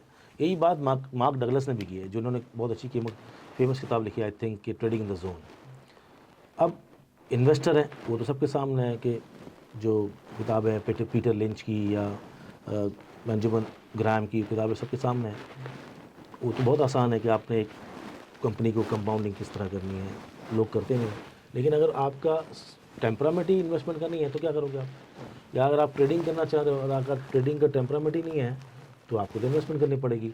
तो पहले अपने आप को समझना पड़ेगा आदमी को कि बेसिकली मैं हूँ क्या। मैं शेयर को लेके 10 साल तक इंतज़ार करूँगा कि उसको पकड़ने का, उसको फल देने का, या वाकई वो फॉर्चून बन जाए ज़बरदस्त कि 100 रुपये का चीज़ है वो 10,000 बन जाए। क्या मेरे में इतना पेशेंस था कि मैं 46 रुपये 45 रुपये का साझगार लेके 2 साल तक वेट कर सकूँगा? या उस वक्त मुझे पता था मेरी इतनी रीडिंग थी, या मुझे इतने कोई मेरे पास एडवाइज़र थे जो मुझे बोले थे कि यार वो 2400 रुपये का हो जाएगा? क्या मैंने इतनी स्टडी की थी? मार्केट स्टडी थी मेरे पास। टेम्परामेंट पे बेस करता है। अगर आपका टेम्परामेंट नहीं है, आपकी एपिटाइट नहीं है, आप अपने आप को खुद समझ ही रहे हो कि हु यू आर एक्चुअली, ठीक है ना। एक स्पोर्ट्समैन है, किसी भी इंडस्ट्री से मिला लो उसको, एक्टिंग इंडस्ट्री से मिला लिया। एक एक्टर है, अब वो कॉमेडी में अच्छा है, एक्शन में अच्छा है, या कैरेक्टर रोल्स में अच्छा है, जब तक वो अपने आप को डिफाइन नहीं करेगा या तो सब में अपने आप की गिरफ्त हासिल कर ले। इसी तरह एक एथलीट है, अब वो एथलीट अगर क्रिकेट में है तो वो जब तक अपने आप को नहीं पहचानेगा मैं ऑलराउंडर हूँ, मैं टेस्ट क्रिकेट का हूँ, मैं टेस्ट, हाँ मैं एग्रेसिव बैटर हूँ, मैं बॉलर हूँ, तो जब तक आप अपने आप को नहीं जानोगे तो इस मार्केट में आपकी जीत नहीं हो सकती किसी भी लिहाज से। ट्रेडर के ऊपर तो काफ़ी सही डिस्कशन हुई। आते हैं ज़रा इन्वेस्टमेंट के ऊपर। इन्वेस्टर किस तरह कमाता है? ट्रेडर ने तो प्राइस डिस्कवरी कर ली, 10 की चीज़ 12 में बेची, फिर शायद 11 में चढ़ा, 13 में बेची, 13 की 12 में लॉस किया, जो भी उसने प्राइस डिस्कवरी कर ली। इन्वेस्टर कैसे कमाता है? और यहीं पे मेरा कनेक्टिंग सवाल आएगा, वो राइट शेयर्स क्या होते हैं, वो बोनस क्या होता है, वो डिविडेंड क्या होता है? अब आप दोनों चीज़ों को अपना टाइम लेके एक्सप्लेन देखिए, करें। इन्वेस्टमेंट बहुत अच्छी चीज़ है, वो सबको करनी चाहिए। शुरू में भी लोगों को इन्वेस्टमेंट से शुरू करना चाहिए। लोग कहते हैं mutual fund, ETF, I agree, आपको लगता है करना चाहिए, लेकिन मेरा अपना मानना है ये कि स्टॉक मार्केट में आए, डायरेक्ट बिजनेसमैन बनना चाहिए। और डायरेक्ट बिजनेसमैन जब ही बन सकते हैं आप, जब running companies, billions of dollars की कंपनीज के अंदर आप डायरेक्ट पार्टनरशिप बन जाए, चाहे आप एक शेयर ले लें। इन्वेस्टमेंट के अंदर एक सिंपल रूल है कि आपने सारे मौसम देखने 2 से 3 साल तक कंपनी के साथ, मतलब कि उस सारे मौसम, मतलब सारे उतार चढ़ाव, इकोनॉमिक अप्स एंड डाउन्स, तब आपने देखने हैं, तब आप इन्वेस्टर हैं। मैं उस आदमी को इन्वेस्टर मानता ही नहीं जो 1.5 से 2 साल के अंदर स्टॉक से निकल जाए। ठीक है। ठीक है ना?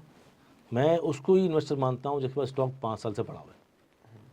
उसके बाद अगर रखा हुआ है स्टॉक 5 साल तक, उसने सारे अनाउंसमेंट देखे हैं। जैसे माड़ी है, माड़ी, वो माड़ी का इन्वेस्टर है जिसने एक्स होने से पहले 500 में, 1000 में लिया हुआ है, 2000 में लिया हुआ है। मैं उसको इन्वेस्टर नहीं मान सकता जिसने रेट को देखते हुए, जो माड़ी की जो रेस चल रही थी उसके अंदर 800 में, 900 में चला गया। और मैं उसको भी इन्वेस्टर मांगूंगा कि अगर उसने 800 में ले भी लिया था इन्वेस्टमेंट समझ के, तो 10 साल तक वो पड़ा रहना चाहिए उसके पास। तो उसके अंदर टाइम का खेल है। आप कंपनी कौन सी सिलेक्ट करते हो, सबसे पहले कैसे सिलेक्ट करते हो, क्या क्राइटेरिया आपने मीट किया है कंपनी को सिलेक्ट करने का, तो उसके बिज़नेस को देखते अगर हो तो काफ़ी है, उसको प्राइस को देखने की भी ज़रूरत नहीं पड़ेगी कभी। क्योंकि ज़्यादा बाद आज से 10 साल बाद जो बंदा आएगा वो शायद 800 में भी सिटी फार्मा लेगा, एक बात है। तो उस वक्त तो हम ही नहीं बोल सकते कि यार 10 रुपये, आप नहीं कहा था मैं एक दफ़ा 25 रुपये का लिया था, 50 में तो मैंने बेच दिया था, तो डबल में it was good for me, लेकिन वो 100 रुपये हो गया। तो आपको कंपनी के अंदर बिज़नेस करना, बिज़नेस के अंदर शराकतदारी करनी है, तो क्या सोच के करनी है कि मैंने इसके साथ ज़िंदगी पर चलना है, जब तक कंपनी है, मैं हूँ, हम साथ साथ हैं, तो वो तो रखा हुआ है ज़िंदगी भर के लिए। वो आपको बोनस देगा, वो डिविडेंड देगा, वो राइट्स भी देगा कभी, तो आप सब्सक्राइब करोगे, शेयर्स बढ़ जाएंगे, स्प्लिट होंगे, आप ज़िंदगी भर रहोगे, कंपाउंडिंग चलती रहेगी, आपके पास पैसे आएंगे, आप दूसरी कंपनी लेते रहोगे, आपने बेचने का कोई हिसाब किताब ही नहीं है आपका। एक कैटेगरी ऑफ इन्वेस्टमेंट ये है। कुछ अर्से बाद, 4 साल बाद, 5 साल बाद, 6 साल बाद वो पैसे आपके फ्री हो जाते हैं जो आप शुरू में लगा चुके होते हो। वो पैसा आपके पास आता रहता है और उसके बाद एक तरह से वो रेंटल इनकम बन जाती है आपकी। और वो ऐसी प्रॉपर्टी होती है जिस पर कोई कब्जा भी नहीं कर सकता और उसका कोई आपको रेंट भी नहीं देना, उसकी कोई रिनोवेशन भी नहीं करानी, और वो आपको रेंट आता रहेगा, आता रहेगा, आता रहेगा, एंजॉय करते रहे। एक वो इन्वेस्टमेंट होती है जो कैलकुलेटेड होती है कि अगर मेरा गोल ओरिएंटेड, कि आज मेरे यहाँ बच्चा पैदा हुआ है, करीम भाई की शादी हुई, करीम भाई के यहाँ 2 बच्चे पैदा हुए, अब करीम भाई की जो नौकरी आ रही है, यानी तनख्वाह आ रही है, करीम भाई सोच रहे हैं मैं इसके अंदर से कुछ जो है अप्रेजल आ रहा है, कुछ बोनस आ रहा है, तो मैं उठा के स्टॉक में डालता रहूँ। 18 साल बाद मेरी बच्ची की शादी काम आएंगे, या 18 साल बाद मेरे बच्चे की यूनिवर्सिटी के लिए काम आएंगे। डेली को 18 साल बाद उनका टारगेट है। अब उनको ये नहीं देखना कि कौन शेयर बढ़ रहा है, गिर रहा है, उनकी एक कमेटी जमा हो रही है, वो कंपाउंडिंग भी हो रही है, वो दोबारा पैसे आ रहे लगा रहे हैं। बच्चे बड़े 18 साल के, उन्होंने उठा के उनको पैसा दे दिया, उनके नाम पर ट्रांसफ़र कर दिया, डेट्स इट। उनको फाइनेंशियल फ्रीडम दे दिया। एक ही होती है। तो डिफरेंट किस्म की इन्वेस्टमेंट होती है, लेकिन सब में पेशेंस चाहिए होता है। लॉन्ग रन, शॉर्ट रन में जो भी है वो ट्रेडिंग है। अच्छा, आपने बोला मारी एक्स हुआ था, फिर आपने कहा जैसे कंपाउंडिंग की आपने टर्म यूज़ की, आपने बोनस। अब थोड़ा सा इसको अब ब्रेक डाउन करके आसान से समझाएं कि डिविडेंड होता क्या है, कंपनी क्यों देती है, क्या सारी कंपनियां देती हैं, बोनस अगर पे आउट का मतलब डिविडेंड, बोनस और राइट है, तो तीनों में डिफरेंस क्या है, किस किस लेवल पे क्या क्या चीज़ कंपनी देती है? जो फाइनेंशियल मार्केट्स है ना, उसमें स्टॉक मार्केट को अच्छा जो बनाती है ना, उसकी यही चीज़ है, जो उसके फाइनेंशियल स्टेटमेंट्स।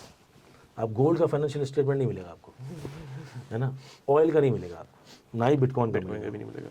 लेकिन आपको एप्पल का मिलेगा, कोको कोला का मिलेगा। जो स्टॉक एक्सचेंज में कंपनीज लिस्टेड होती है ना, वो शेयर होल्डर को ये उन पे एक जिम्मेदारी है, दे आर लायबल टू अपना फाइनेंशियल स्टेटमेंट उनको शो करना है, स्टॉक मार्केट को भी, वाया स्टॉक मार्केट अपने शेयर होल्डर्स को। तो हर साल के अंदर 4 जो क्वार्टर हैं उसमें हर दफा वो अपनी रिपोर्ट शो करेंगे। कुछ कंपनीज ऐसी हैं जिनका एक टेंडेंसी है कि वो हर क्वार्टर के अंदर डिविडेंड देते हैं, Efert, FFC, UBL, Meezan bank, you name it कि 15-20 कंपनियाँ, कुछ कंपनी ऐसी हैं जो साल में 1 दफ़ा देती हैं, कुछ कंपनी जो साल में 2 दफ़ा देती हैं। ये इनका तरीका कार होता है पे आउट करने का। पे आउट में जो मेन पे आउट्स हैं वो कैश है, कैश इज़ द किंग। वो कैश स्टैंड्स फॉर मतलब dividend, cash dividend, cash dividend देती है, कैश डिविडेंड में दोनों चीज़ आती हैं, कैश डिविडेंड, शेयर डिविडेंड, ठीक है, तो वो डिविडेंड में काउंट होता है। लेकिन cash dividend is the king. जो कंपनी कैश देती है ना वो ज़्यादा पूरी दुनिया में अच्छी समझी जाती है कि यार ये कैश। कुछ कंपनीज हैं जो नहीं देती हैं, इसका मतलब ये नहीं कंपनी ख़राब है, वो अपने आप को एक्सपेंड कर रही होती है, तो थोड़ा देती हैं बाकी लगा देती हैं, तो पे आउट रेशियो कम होता है। इसको ऑल अबाउट पे आउट रेशियो, किसी कंपनी का ज़्यादा होता है, किसी की यील्ड ज़्यादा बनती है। अब कंपनी की अनाउंसमेंट हुई, कंपनी ने आपको ई फंड ने फर्ज करो डिविडेंड दे दिया। अब यहाँ पर हम रोकते हैं डिविडेंड दिए। कुछ कंपनी ऐसी हैं जो बोनस शेयर्स दे देती हैं, मतलब अपने आप को ग्रो कर रही होती हैं और वो शेयर्स जितना मार्केट में होता है, जो फ्री फ्लोट होता है या उनके पास टोटल नंबर शेयर वो बढ़ जाते हैं थोड़े से, वो बोनस शेयर्स की, मतलब आपके पास अगर 100 शेयर्स है, जैसे माड़ी था, सिस्टम से हमारी माड़ी वॉज गुड एग्जाम्पल, सबको याद है 800%, कुछ 8% भी होगा, किसी का 80% भी होगा, किसी का 100% भी होगा, तो परसेंटेज तो शेयर आपके पास ज़्यादा हो जाएंगे, कंपनी अनाउंस करेगी। कुछ चीज़ें होती है राइट्स, जैसे अभी लोड्स ने दिया है, अभी रिसेंट जब हमारा ये रिलीज़ होगा तो उस टाइम लोगों को पता होगा लोड्स ने दिया है, तो उनके पास पैसे नहीं है, एक्सपेंशन तो करनी है उनको, उनके पास पैसे नहीं है, तो लोड्स ने राइट्स इशू करने, तो शेयर्स तो उनके भी बाद में बढ़ जाएंगे, लेकिन एक प्रोसेस होगा कि वो पहले राइट्स आएंगे लोगों के पास, वो राइट्स की ट्रेडिंग चलेगी, जिन्होंने बेचना है वो बेच दें डिविडेंड समझ के, जिन्होंने सब्सक्राइब करना है तो एक पर्टिकुलर डेट तक वो जिन्होंने जितना उस कंपनी ने कहा है उतना वो भर के सब्सक्राइब कर लेंगे, तो लोड्स के और शेयर आ जाएंगे। तो थर्ड कैटेगरी में आता है राइट शेयर्स, जिसके अंदर कंपनी का मकसद ये होता है कि आपको और पैसा आपसे वो मांग रही है एग्जिस्टिंग शेयर होल्डर से, जिसके बाद भी शेयर्स होंगे उससे वो पैसा मांग रही है, तो लोग सब्सक्राइब करते नहीं करते तो अंडर राइटर कर देते, स्पॉन्सर कर देते हैं। लेकिन बेसिक जो डिविडेंड है 2 ही हैं, कैश और बोनस शेयर्स। अब कंपनी ने आज अनाउंस किया कि अब हमारी बोर्ड मीटिंग है, ये दिसंबर क्लोजिंग को लेके फरवरी के अंदर, जैसे एफएफसी का रिजल्ट आ रहा था, पहले कंपनी अनाउंस करती है 29 तारीख को कि हमें जो है बोर्ड मीटिंग करनी है 3 फरवरी को सपोज, तो एक पहले डेट आई, फिर बोर्ड मीटिंग हुई, बोर्ड मीटिंग के अंदर रिजल्ट आया कि भाई हम 8 रुपये दे रहे हैं, और हम 8 रुपये दे रहे हैं, उसकी एक तारीख है एक्स डेट, 1 महीने बाद जो भी वो डेट देंगे, उस एक्स डेट जो होती है उस दिन तक आपके पास शेयर रखा होना चाहिए। उस दिन जिस दिन एक्स होगा उस दिन अगर आप बाय करेंगे तो आपको वो नहीं मिलेगा, एक्स का मतलब होता है फॉर्मर, बात पुरानी हो गई बिल्कुल। अब इसके अंदर स्पेकुलेशन भी होती है कि जैसे पहले ही जैसे बोर्ड मीटिंग अनाउंस हुई तो स्टॉक के अंदर मूव आया, जैसे एफएफसी के अंदर आया, जैसे रिजल्ट आया तो कहानी ख़त्म हो गई, buy on rumour sell on news, तो इसके अंदर ट्रेडर भी एक्टिव हो जाते हैं। जिसके बाद रखा होगा सालों से 100 रुपये वाला 200 वाला, वो देखेगा भाई अल्लाह मेरे को क्या मिलता है, 8 रुपये मिलता है, 12 मिलते हैं, वो हाई एक्सपेक्टेशन लेके बैठा होगा, थोड़ा मायूस होगा, 8 रुपये मिले अच्छा है। तो ये इन्वेस्टर का और ट्रेडर्स का खेल चलता रहता है इसके अंदर। कंपनी क्या करती है, कंपनी अपने रिजल्ट शो कर देती है, हमने 50 रुपये पूरे साल में कमाए, 27-28 आपको पहले दिए हैं, 8 रुपये फिर दे रहे हैं, वो बोलते हो ठीक अच्छा 8 रुपये मुझे मिलेंगे कैसे, अगर मैं ऑलरेडी शेयर होल्डर हूँ, मेरे पास रखा हुआ है, या मैं अभी लेना चाहता भी हूँ, तो वो एक डेट देती है बुक क्लोजर की, जिससे आजकल के डिजिटल दौर में काम करने वालों को ताल्लुक नहीं है, वो फिजिकल शेयर बेस्ड होती है।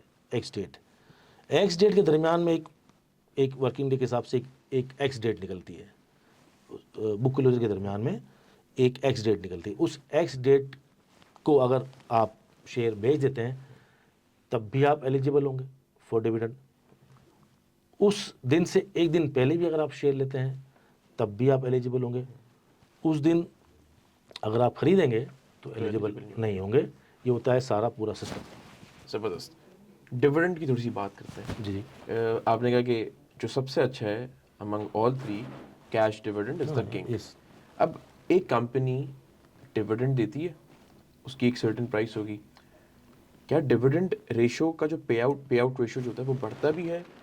किससे डिटर्मिन डिविडेंड पॉलिसी क्या होती है कंपनी की? और अगर उस कंपनी का शेयर प्राइस भी बढ़ता गया तो यील्ड किस तरह कैलकुलेट होती है? कम नहीं हो जाती, ज़्यादा नहीं हो जाती? ये किस तरह एक इन्वेस्टर कैलकुलेट करेगा? देखो जब ये जो इंटरेस्ट रेट है ना उसका बड़ा ताल्लुक है यील्ड से। जब इंटरेस्ट रेट ज़्यादा होते हैं तो स्टॉक मार्केट डब्बी चल रही होती हैं, लेकिन वो स्टॉक चल रहे होते हैं जिनकी यील्ड कंपैरेटिवली इंटरेस्ट रेट के बराबर बराबर होती है, लाइक बैंक्स, फर्टिलाइजर्स, ऑयल। अब जब आप इस वक्त मार्केट की यील्ड देखेंगे तो तकरीबन उतनी ही है जितना इंटरेस्ट रेट बैंकों में रखाने से है, वो पार पार ही है, कोई ख़ास वो नहीं है। लेकिन जो 3-4 मेन सेक्टर होते हैं ना, उनके अंदर हर दौर में बाइंग सेलिंग चल रही होती है। बैंक्स, फर्टिलाइज़र, ऑयल, फार्मा, ये पिलर होते हैं ना। और पावर तो हमारा ज़रा लटक गया है आईपीपी के बाद। लेकिन ये 5 पिलर होते हैं जो ग्रोथ करते रहते हैं, और हर बस बूम साइकिल हो, बस साइकिल हो, ये चलते ही रहते हैं। इसी के अंदर लोग जो है इन्वेस्टमेंट करते रहते हैं। इसी वजह से परफॉर्म भी हर रैली के अंदर यही कर रहे हैं। देखो बैंक्स, फर्टिलाइज़र, एफएफसी या फिर पावर कर रहा था लेकिन वो रुक गया। फिर फार्मा एक बहुत बड़ी रैली चला चुका है। और आपके पास चौथा जो है ऑयल है, यही माड़ी ओजीडीसी पीपल अभी चल रहे हैं ना ये। बिल्कुल। अब इसके अलावा जितने भी सेक्टर हैं, सीमेंट सिक्लिकल है तो कोई वक्ती तौर पे है, उसी में कोई अप आएगा फिर डाउन आ जाएगा। वो जो सेक्टर हैं उनके अंदर कैपिटल गेन वक्ती तौर पे मिलता है। इकोनॉमी इस तरह ख़राब हुई, इंटरेस्ट रेट ख़राब हुई तो आपको चांस होता है कि वो सिक्लिकल होने की वजह से, या इकोनॉमी डाउन टर्न चली गई तो वो ख़राब हो सकता है। लेकिन ये जो लेवल है, ये जो 4-5 सेक्टर है, ये इवन इंटरेस्ट रेट बढ़ भी रहा होता है ना, या फिर बढ़ रहा होता है या रुक जाता है वहाँ जाके, ये इंटरेस्ट रेट ज़्यादा है मार्केट में, इसके बावजूद भी ये 4-5 सेक्टर के अंदर बाइंग सेलिंग चल ही रही होती है। क्योंकि कुछ लोग क्या, बहुत सारे लोग इंडिविजुअल हाई वर्थ इंडिविजुअल्स सिर्फ इंटरेस्ट रेट बेस कमाई नहीं खाते, वो शेयर बेस खाते हैं। उनको ज़्यादा प्रेफर करता है कि यार हमें ट्रेडिंग अच्छा टाइम आएगा तो मिल जाएगा। तो कुछ लोगों का, कुछ कंपनीज का रेशियो होता है कि जितना कमाती है उसका 90% दे देती है। कुछ कंपनी कमाती है तो 100% दे देती है। कुछ कंपनी कमाती है तो उनका रेशियो होता है, टेंडेंसी होती है 50% देती है। तो ये हर कंपनी का आपको वेबसाइट वगैरह में मिल जाता है कि कंपनी कितना अपना कमा के दे देती है। जैसे ईफर्ट है तकरीबन पूरा दे देती है, एफएफसी तकरीबन 80% दे देती हैं। ऑलमोस्ट तकरीबन सब कंपनियों का ये तय होता है कि भाई हाँ इतना जो बिल्ड एक कहते हैं ना, एक कंपनी स्टैब्लिश कंपनीज है, ओजीडीसी, पीपीएल, ये तो फंसे हुए अपने सर्कुलर डेट वगैरह में। माड़ी अपना पूरा अपना 10%, 20% हर कंपनी दे देती है। डिविडेंड के अंदर अट्रैक्शन इतनी नहीं होती, एक आपको एक सिक्योरिटी होती है कि हाँ अगर मार्केट में कोई प्रॉब्लम आया तो मैं उन शेयर में काम करता हूँ, हाइब्रिड शेयर्स में, कि अगर खुदा ना खास्ता मैं ना बेच सकूँ, मैंने अगर इसलिए लिए हैं कि शॉर्ट टर्म ट्रेडिंग हो, लॉन्ग स्विंग हो, और मुझसे ना निकला जाए, कोई क्रैश आ जाए, जैसे ईरान की मसला आता है या कोविड आता है, इस तरह की कोई चीज़, तो एटलीस्ट साल बाद 2 साल बाद मेरे को इनकम आती रहे, भले शेयर मेरा गिरा हो, रेंट आता रहे। तो इसलिए वो फेमस स्टॉक्स होते हैं जो डिविडेंड देते रहते हैं, बस ये वजह है। बिल्कुल ठीक है। आपने बोला था कि जब भी कोई बंदा नया शुरू करे तो वो इन्वेस्टमेंट से शुरू करे, बिल्कुल। And that's important. Yes. अब हम थोड़ा सा ब्रैकेट आउट करते हैं। एक ऐसे बंदे हैं जो 1 लाख से 5 लाख के ब्रैकेट में कमाते हैं, उनके लिए क्या इन्वेस्टमेंट स्ट्रैटेजी होनी चाहिए? वो 1 लाख से 5 लाख के ब्रैकेट में, मतलब उनकी इनकम, जो इनकम है, नेट इनकम कर लेते हैं। 1 लाख से 5 लाख के ब्रैकेट वाले लोग हैं, वो इन्वेस्टमेंट करना चाहते हैं स्टॉक मार्केट में। उसके लिए तो देखिए बेहतरीन एग्जांपल एक मुझे एक चीज़ याद आ गई कि एक बड़ा लतीफ़ा अच्छा था कि एक आदमी जाता है मंदिर में, घंटी बजाता है कि ए भगवान मेरी लॉटरी से पहले पता नहीं क्यों हंसी आ रही है। मेरी लॉटरी लगा दे, है ना। ठीक है, बिल्कुल ठीक है। आपने देखा हुआ हिंदू लोग जो घंटी बजाते हैं फिल्मों, वो आदमी जाता है बोलता है ए भगवान मेरी लॉटरी लगा दे, फिर वो दोबारा आता है, दूसरे दिन, तीसरे दिन लगाता है, चौथे दिन लगाता है, एक दिन भगवान नीचे उतर आता है, मतलब पहले लॉटरी ले तो सही। तो मैं समझ गया, आप लोग भी समझ गए। हाँ। शेयर लो तो सही। इसमें बहुत सारी चीज़ें मैंने स्टार्ट कर सेंसर कर दी, बिल्कुल। You know what I mean. इधर से आपने शुरू किया तो मैं उधर से समझ गया था। तो यू नीड टू स्टार्ट, मतलब ठीक है आप समझ गए, आप रोज़ वीलॉग्स देख रहे हैं, आप रोज़ बड़ी खूबसूरत वीडियो देख रहे हैं, ठीक है समझ गए ना। मैं अगर देख रहा हूँ स्विमिंग की वीडियोस देख रहा हूँ, या मैं गाड़ी सीखने की वीडियो देख रहा हूँ, अब मेरा अगला मरहला तो गाड़ी सीखने जाना पड़ेगा ना, गाड़ी चलानी है, गाड़ी देखनी है। अब मैं जब तक ड्राइवर के साथ, किसी एक्सपीरियंस ड्राइवर के साथ बैठूंगा नहीं तो मुझे सिखाएगा कैसे। जैसे स्विमिंग के लिए आपको कोई ना कोई कोच तो सिखाएगा ना, भाई गर्दन यूँ करनी है, हाथ यूँ करने। आप तो स्विमर है ना, नेशनल चैम्पियन बैठा हुआ है हमारे पास। तो पहला मरहला तो आपके अंदर विल होनी चाहिए ना, ख्वाहिश जागे कि भाई मुझे करना है। फिर दूसरा स्टेप आएगा कि अच्छा आप समझते हैं, सीखते हैं, खुद से करते हैं, सेल्फ करते हैं, तो दूसरा मरहला आएगा। फिर दैन तीसरा मरहला एग्जीक्यूशन, उसके अप्स एंड डाउन समझ आएंगे। तो जो भी लोग किसी भी ब्रैकेट में हो, चाहे वो 10,000 महीना उनके पास सेव होता हो, चाहे 1 लाख सेव होता हो, वो कहीं ना कहीं तो लगाते होंगे। ऐसा नहीं हो सकता कि वो अपने इंसान को हल्का समझना या अंडर एस्टिमेट करना हमारा ये सही नहीं है। वो कहीं ना कहीं अपने जो इंसान के अंदर जो बेसिक कहते हैं ना सर्वाइवल इंस्टिंक्ट जो है ना उसके अंदर, वो कहीं ना कहीं उसको अपना फ्यूचर सिक्योर करने में कहीं ना कहीं लगा देती है। वो गोल्ड ले लेगा, वो बॉन्ड्स ले लेगा, वो कमेटी भर लेगा, कुछ ना कुछ एफर्ट करेगा। इवन दो कि वो यहाँ पर नहीं आ रहा स्टॉक मार्केट में, बहुत बड़ा नहीं सोच रहा, लेकिन वो सोचता ज़रूर है। अपने बच्चों के बारे में सोचेगा, कोई ज़मीन ले लेगा। बस स्टॉक मार्केट में नहीं आ रहे लोग, शायद उनको दूसरे ज़रा अच्छे लगते हैं, अपने दोस्त के साथ मिलकर कारोबार कर लेगा, ज़मीन ले लेगा, जहाँ पर उसको ट्रस्ट होगा कर लेगा। ऐसा नहीं है कि लोग जो है वो अपनी सेविंग जानते ही नहीं है, अपना फ्यूचर जानते नहीं है। वो किताबें खरीद लेगा, अपने आप को कोई स्किलफुल बंदा बना लेगा। ज़रूरी नहीं कि हम ये कहें कि यार स्टॉक मार्केट में लोग नहीं आ रहे तो इसका मतलब है कि यार वो पैसा बनाना जानते ही नहीं है। ये गलत स्टेटमेंट होगा। हाँ, स्टॉक मार्केट में कैसे पैसा बना सकते हैं? आपने अकाउंट खुलाया, सिंपल। आपने अकाउंट खुलवाया, अकाउंट खोलने के बाद आपने उसको देखना नहीं है। सिंपल, आपने जो भी आपकी सेविंग है, जो भी आप सेविंग कर रहे हैं, फ़र्ज़ कर लें एक आदमी की तनख्वाह है लाखों और वो 25,000 रुपये सेव कर रहे हैं। अब ज़रूरी नहीं कि पूरा 25,000 उठा के इधर ही लगा दे। मार्केट करके वो गिरेगी, परेशान हो जाएगा कि यार मेरे 25,000 तो डूब गए या मेरे स्टक हो गए। ठीक है, वो चुपचाप से पहले महीने 10,000 डाल दें। अब 15,000 उसके बाद वैसे ही सेव है कैश की बुनियाद में, 10,000 मार्केट के अंदर आ गए। तब अब उसका जो है ना वो बन गई वैरायटी उसके पास, है ना। आपने डिफरेंट, अब 15,000 खुले भी हैं, अगर वो 10,000 स्टक हो गए तो 15,000 वो कहीं और लगा सकता है, गोल्ड वगैरह में ले सकता है। तो डाइवर्सिफाइड होना ज़रूरी है, लिक्विडिटी हर जगह बटी हुई हो।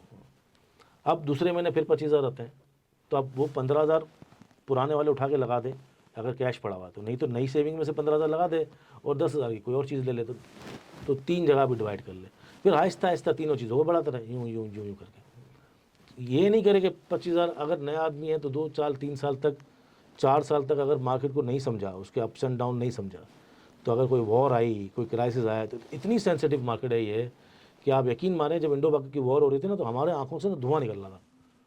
मतलब स्क्रीन देख के हमें लग रहा था कि यार इतनी रेत की दीवार की तरह रेट गिर रहे हैं। तो ज़ाहिर बात है जो नया आदमी होगा उसको हार्ट अटैक हो जाएगा यार। मतलब यू नेम इट के इतनी ज़बरदस्त बुक वैल्यू के साथ अटक रिफाइनरी है। लेकिन इंडो पाक वाली वॉर के अंदर जब रेट चला तो 400 तक चला गया था। ये जो फार्मा वार्मा की बातें कर रहे हैं, ये एक BF 120 चला गया था, 115-20 चला गया था शायद, आई थिंक AGP प्राइसेस ही 10 दिन में आधे आधे हो गए थे, आधे आधे। तो वो देख के तो बेचारा बोलेगा यार मैं तो, इसलिए स्लोली स्टडीली 1.5 साल तक सिर्फ उन कंपनीज़ के अंदर इन्वेस्ट करें जो अपने सेक्टर के चीते हैं। लकी सीमेंट सेक्टर में, मुगल हो गया आपको स्टील सेक्टर में, ये 2 अपने सीमेंट और सरिया हो गया। फिर आप आगे दवाओं में आ गए, भले ठीक है नहीं बढ़ रहा स्पीड से, लेकिन Glaxo is better, Glaxo AGP ये इंस्टीट्यूशनल बैक्ड है। चाहे तो फिर हेलियन में कर लें, ऑलरेडी महंगा हो गया लेकिन हेलियन भी ज़बरदस्त है, पेनाडोल वाली। ये 3 हो गई। अब आप पावर में आएंगे तो आपको तो पावर सेक्टर में तो नहीं रहा, लेकिन उसका विजिलेंट मैनेजमेंट है, तो अब उसको गाड़ियों में भी आया मेगा मोटर्स में, और डाइवर्सिफाइड पोर्टफोलियो बनाएगा इन फ्यूचर आके, और EV के स्टेशन भी लगा रहे हैं, तो आप पावर ले लें।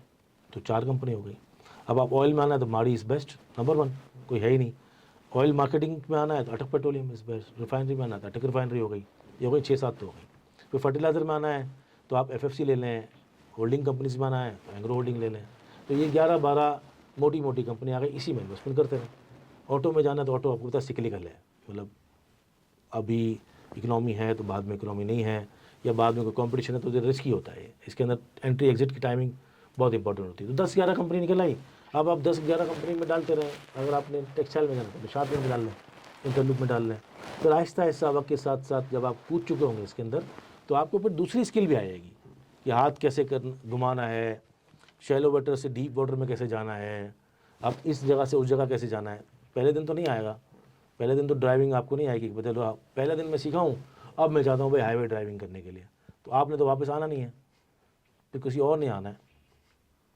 तो स्टार्ट होगा, डायरेक्ट होगा with solid companies in the market जो बरसों से सालों से फेमस है, और वहाँ से शुरुआत करना पड़ेगा with in the keeping in the mind कि आपने अपना पैसा 2-3 जगह लगाना है, जो थोड़ा बहुत आपका लिक्विडिटी हो, वो गोल्ड, सिल्वर इस तरह की चीज़ में लगाना चाहें, प्राइस बॉन्ड्स हों, हुकूमत के जो सर्टिफिकेट्स वगैरह हों, जो इस्लामिक हो, सुकूक वो वगैरह। सुकूक वगैरह हो वहाँ हो, या म्यूचुअल फंड हो। एटलीस्ट 2 से 3 जगह डाइवर्ट होना चाहिए।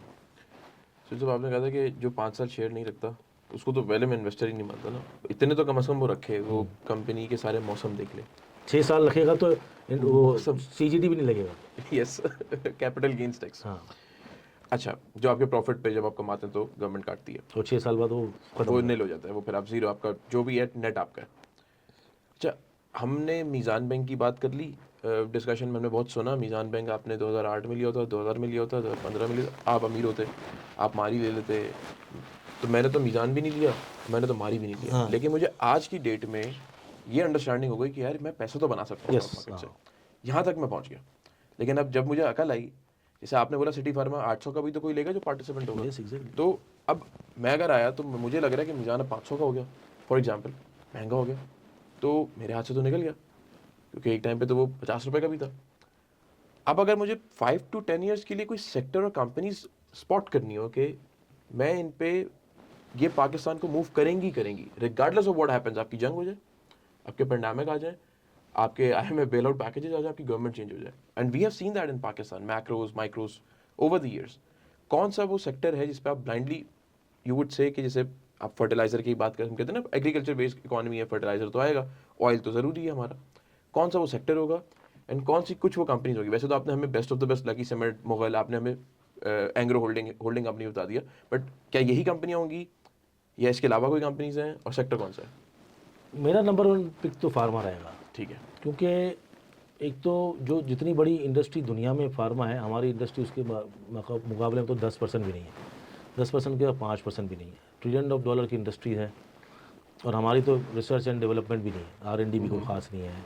अभी भी हम रॉ मटेरियल मंगा रहे होते हैं, और हमें अभी भी एक्सपोर्ट के लिए कुछ ना कुछ वसाइल चाहिए हैं, पुश चाहिए, गवर्नमेंट की फेवर चाहिए। अभी भी ड्रैप हमारे यहाँ कुछ सर पे हमारे भंडारी है, रेगुलेटरी अथॉरिटी जो है, तो प्राइस भी डिटरमिन अभी भी नॉन एसेंशियल के अलावा एसेंशियल की वही करती है। दुनिया में इतनी दवाएं महंगी हैं, आप हज उम्रे पे जाओ, सऊदीया में जाओ, आप दुबई जाओ, आप कहीं भी जाओ तो आपको पता जाता है कि यार अस्पताल के चार्जेस और दवाएं कितनी हैं, और पाकिस्तान में कितनी सस्ती है। दूसरा, बीमारी जिस तरह आ रही है, और कॉस्मेटिक्स सर्जरीज, और कॉस्मेटिक इंसान को एक जैसे खूबसूरत बनने का जितना शौक़ हो गया, जैसे कि अभी ओलंपिक आ रही हैं वज़न घटाने की, या जो जो दुनिया में फैशन सेंस आया कि भाई ब्रेस्ट ऐसे होने चाहिए, बट ऐसे होने चाहिए, और जो ये जो फ्रस्ट्रेशन पैदा कर रहा है औरतों के अंदर, तो कॉस्मेटिक वाली साइड देखें, शुगर वाली साइड, ब्लड प्रेशर वाली साइड, कैंसर वाली साइड, तो डिमांड ही डिमांड है। अगर आप फार्मास्यूटिकल इंडस्ट्री के अंदर देखें तो इतनी डिमांड है कि ये पूरा करते करते कहीं भी मुझे ऐसा नहीं लग रहा कि ग्रोथ रुकेगी। आपको लगता है ग्रोथ रुकेगी? मानी 14-15 अरब की तो एक साल में वो पेनाडोल पी गए। तो जो कौम 14-15 अरब रुपए की पेनाडोल पी सकती है, तो कौम ने बढ़ना भी तो है ना, 10-15% की या 2-3% की ग्रोथ भी तो करनी है ना उसने। आवाम ने 25 करोड़ की आवाम है, तो ये एक साल बाद 26 हो जाएगी, 26 के बाद 28 हो जाएगी, और ये 28 के बाद 30 हो जाएगी, तो इधर बढ़ भी रहे हैं। फिर जो अभी ऑलरेडी जिसके अंदर हम इक्विप नहीं है, अस्पताल नहीं है हमारे पास, डिस्पेंसरीज नहीं है, जो रिसर्च करके नई अद्वियात लानी है, जो ज़रूरियात है, जो एसेंशियल ड्रग्स हैं, जो हम रॉ मटेरियल की बात नहीं कर रहा, जो एसेंशियल ड्रग्स बाहर से मंगाते हैं, वो भी तो नहीं है हमारे पास। तो एक ये इंडस्ट्री में अंदर हमेशा फोकस करना चाहिए। इसके अंदर जो टॉप कंपनीज़ हैं ऑलरेडी कुछ बहुत महंगी हो गई हैं, लेकिन अभी भी गुंजाइश है। हॉइस्ट है 5000 रुपये, 4500, हेलियन, एबर्ट, हाइनून, ये ऑलरेडी महंगी हो गई है, लेकिन अभी भी इनमें इन्वेस्टमेंट होगी। फिर ग्लैक्सो, AGP, वेक्टर, ये इनके अंदर जगह मौजूद है। सर्ल है, IBL हेल्थ केयर नई भी आई है, 11 फार्मा है, BF बायो है, फिरोज़ है। तो पूरा सेक्टर अगर थोड़ा छान ले तो 3-4 हफ्ते में निकालने ये बेस्ट है। फिर मुझे लगता है जिस तरह के EV का जो पूरा ये आप समझे ना कि पूरा इंफ्रास्ट्रक्चर बिठाने के लिए हपको ने बड़ा प्लान बनाया है। मुझे लगता है कि हपको के अंदर एक लाइफ टाइम उस तरह का पार्टिसिपेट आप कर सकते हैं कि चलो मैं इसको लॉन्ग टर्म के लिए ले सकता हूँ। देन बाद में अगर क्या होता है, आपकी स्टडी चेंज होती है। माड़ी पेट्रोलियम जो उनका आप डाइवर्सिफाइड IT में भी चले गए हैं, और ड्रिलिंग के दुनिया में जी बिल्कुल हर जगह पे हैं, तो माड़ी is good. FFC nothing is better than फौजी ग्रुप राइट नाउ। तो उन्हीं का फौजी सीमेंट, फौजी फूड, उन्हीं का उस ग्रुप की तमाम कंपनीज।